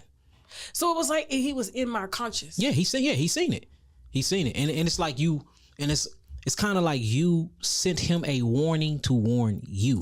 And I needed it because I remember praying. I never forget this. I remember praying. And this is what made me make the decision to not go, because I was like, if I'm conflicted and I'm having to ask God to be like, listen, I miss my husband. I was very lonely. That's how you know it ain't right. You conflicted about it. I'm conflicted. And whenever I'm conflicted in something, I do not act on it at all. That's good. I know that now, but I was 27 years old. That make you a good businesswoman too. I'm 40, right? I do that in my business too, right? You know what I'm saying? Straight up. And even if I do get to a place where I'm fucked up, right, I still have to take a step back and fix it. Mm-hmm. So you can always fix it. There's no fear. There's only solutions, right? Facts. So, and this was 27. I was 27 years old at the time. Mm-hmm. So we were only married like because my daughter was five. So 29. I was 29 years old. Mm-hmm. So How long was y'all married? How long was y'all married at the time? Because couples, 5 years. See, that's because couples. Some couples would never reach that level of interconnected in 5 years. So 5 years. Some couples will be together 40 years and never reach that amount of interwoven intuitiveness. So that's dope that y'all have reached that oneness that quick. That's pretty quick. We got married very quick too. We got married 3 months after we met. Right. Okay, I'm talking about like. So you already knew what it was. We did. Like I had been proposed to by other guys and stuff, and I just never. But when he asked me, it was like, yeah, it wasn't like my husband was rich or some shit like that. People think, oh, just rich. Like, no. I had rich guys that was, that I left a rich guy, a relationship 6 years. And, It's just when your person is your person. Your person is your person. Like, and so, but that's when I knew there was something spiritually beyond. And from that moment, that was my moment to never ever even try to attempt to keep secrets from my husband, and vice versa, because he knows that I can see, and vice versa. So even his guys, they'll be like going to the strip club, right? And they'll be like, "You told your wife?" And he's like, "What? Why the fuck not? Would I not tell my wife? Like, it's just a fucking strip." You see what I'm saying? Like, the way we operate, I don't get jealous. I don't. But that right there, I knew I couldn't understand it, but I was just like. So when you think, even when people are not connected to you, but you'll have people that can take your picture or watch your videos, right? Mm-hmm. Just like this person watched your videos and he tapped into you. Mm-hmm. And he knew exactly what it is that you wanted without you saying it. Man, it was crazy. Yeah. How did he know? And he brought it to you. And for me, like when we first got this platform, I had 7 talk show offers. Mm-hmm. Told them all no. Each one of them came from every major network. Mm-hmm. No. And now look what you done built. Powerful. And I'm still, everybody's like, oh, well, everybody else getting these deals. I don't give a shit if they had fucking purple carpet. Yeah. I'm not gonna allow anybody to determine where I'm supposed to be, because right now I'm still in the building phase. Yeah. I don't know. I'm only 40 years old. And look, so look, when I was talking to my wives and talking to my mama, that's what we was all basically discussing. Like, even though we've been doing this for a long time, we still building. Like, with this, who knows where this can go? And then you making $4-5 million a year. You only offering me 15. Well, that's 15 all up front though. You ain't never had 15 all at once. But I will if I learn how to make $4 million a year. Give me 5. All I gotta do is not spend money for 3 years. That's my 15. Right? You see what I'm saying? But they use that because they know that, you know, we are people that live in the now. The now. I'm telling you, because I ain't gonna look. Me just being a realist. When he said it, I did contemplate it. Like, I entertained it. I'm like, he knew you. I'm like, I ain't never touched 15 mil at one time. Now you talking about throwing in Rolls Royces, and I get to keep my own. I get to keep a percentage of my company. He knew you. That's what I'm saying. He studied you. He studied your videos. So this is a message for the people out there, though. The reason why I brought it up, you know, when you using your talents and your God-given abilities. Mm-hmm. Like, people gonna come and try to take that from you and try to control you with it. Mm-hmm. Don't let nobody use your gifts to keep you in prison, and don't sell your soul, because that would have been a form of me selling my soul. Plus, I'm finna sell a company that God built. I didn't build the company. I told you I didn't want to be a healer. Mm-hmm. I didn't want to do none of this. So for me to be blessed and be able to do this and have the abilities to know the herbs or the diets to help your body heal itself, for me to sell that's like me selling me or me selling my soul. And I just think the karma from that would have been catastrophic if I would have did that. I'm glad that you're open and you're consciously open, and you're not like you said, if you got to give up the jury, you got to give up everything, even if it means that you have to destroy everything that you've done to rebuild it, because you now are going to move in a better space. Oh, facts. You know what I'm saying? I was just telling my wives this the other day. I was telling them, if we lose everything, we already made millions. It ain't nothing for us to make. Once you make that first one, once you make that first M, it's easy. I'm telling you. It's easy. And it's funny because I was just talking to my husband's best friend, childhood friend, and he was just like, how much taxes you pay on 1 mil? We said 500,000. Yeah. And he was like, well, why would I want to go make $1 million if I got to get 500,000? Because you can make $1 million if you make $2 million. Yeah, and not only that, like, why would you not? You can set up different forms, funds, corporations, trusts. Yes. You can back because a lot of people don't put their stuff in their LLCs in a trust. When you put all of your LLCs into a trust account, and you don't have to pay that much taxes on a trust account. Another thing is write-offs. Everything you doing, if it's business purpose, I'm writing off clothes. That's a business. Then I'm writing off trips. I write off everything I can. Everything. But what I did notice too, though, when you trying to go in, if somebody's trying to get like a bigger loan just to do something big, they do look at all them write-offs. I'm like, okay, I see that you made this much, but this how much you write off. So this is what. So we're not gonna make. It's not gonna be a return on our investment. But see me. I'm the first millionaire in my family. I'm the generational curse breaker in my whole family. So I'm just now learning financial literacy and money. Like, my first millions, I fucked it up. I just bought all types of. I would just went crazy. So now I'm learning, like, dang, okay, this is how you do your taxes. Dang, okay, this is how you do a TDA trust account. Dang, okay, this is how you set this up. Okay, now S corp these, and not only S corp these LLCs, but link them all together and put it in the trust. You know what I'm saying? I'm really learning the way of business, so it's getting better. But before that, I know. Tasha, I was fucking up Like I some said, M's, man. we can talk, and you were supposed to fuck it up. Yeah, I was. You were supposed to fuck it up. Like, I filed bankruptcy. Like, I tell people all the time, they be like, oh my God, you're going to go bankrupt. Who gives a fuck? The rich do that all the time, All man. the fucking time. They Who pay, gives a look, you know what they do? And they do it every 7 years. They file bankruptcy and they change the name of their LLC. Yeah, like who every gives 7 years. That's, it's paperwork. It's contracts. Who gives a fucking, guess what? I get to start over every time. Ain't nothing wrong with You know that. what I'm saying? Ain't nothing wrong with it. And I think, you know, once we get away from these systems and start reverting back to nature, and we have leaders such as yourself who, you know, are the priests of that knowledge. Kohanim, the priest. I love to say Right. that. I'm literally a priest. Right. Yeah, we'll all be able, because people don't understand how do we get knowledge from nature? Sit in it and you'll see. That's it. That's all you got to do. All you got to do is sit in it. Like when I'm telling you, I got plants all around my house. Even though I'm in a condo, Me right? too. I got plants Everywhere. because they talk to me. Yes, they and do. I talk to them. They do. I'm telling you. I'm telling you. So like, Yahki, like, listen, it was an honor. Yes, it was most an definitely. honor. Like I said, that I was honored to share my platform. This is your platform today, because people are here to listen All to praises. you. And I know there's a lot of stuff that I probably, you know, did not touch on or get to ask, but I promise you we will have you back here again. Let's do it. I will listen to the comments. I will make notes on the viewers' comments, and we will bring you back in to answer those questions if you haven't answered them on another platform. But like I said, it was just such a pleasure just to even connect with you on this level, and I'm excited to see where you go. But I do want to see you. Put roots in Africa. Yeah. I do want to see you So do that. we dealing with some people out there too. Okay. I was getting a lot of my, before the COVID hit, I was getting a lot of my herbs from Africa. Yeah. A lot of my herbs, especially West Africa. So Yeah. we have a bunch of connections out there. There's people that's trying to give us thousands of acres out there to just start farming. There was even somebody trying to build a laboratory out there. So we really thinking about going back there. I know to my brothers and sisters, I just don't, and I'm not knocking Africa, love Africa. I just don't want people to misconstrue what our true home is. Like, you know, a lot of people think that we are Africans, and I say, you know, we all are indigenous to this land. You have melanated people that's indigenous to the African soil, but you do have melanated people that's indigenous to the American soil, and that's most of us. A lot of us are the true, I hate saying that word, but Native American Indians, you know. So I really want our people to start digging deep into their history. A lot of us, you know, they trace us back to different tribes, Kikuyu tribes, the Samoan tribes, the Ethiopian tribes. But,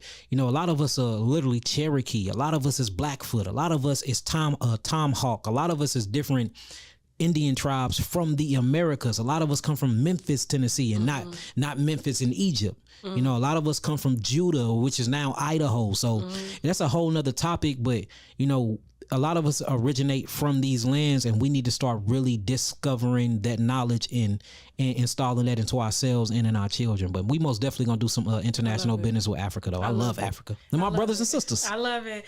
Ladies and gentlemen, Yahki Awaken has definitely awakened me. I love it when I have these high conscious conversations. All praises. And this ain't gonna be the last. So thank you.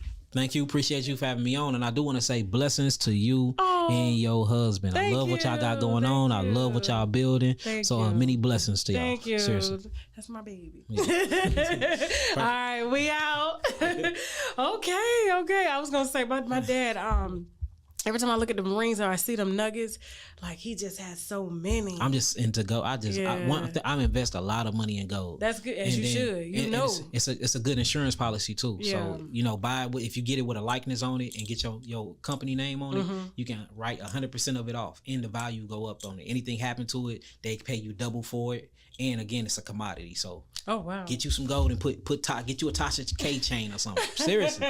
I'll get it and put it in a safe. I'll do that. Oh shit. Okay. What time is it? Thank you. 3:00. Oh, we sit here. Damn.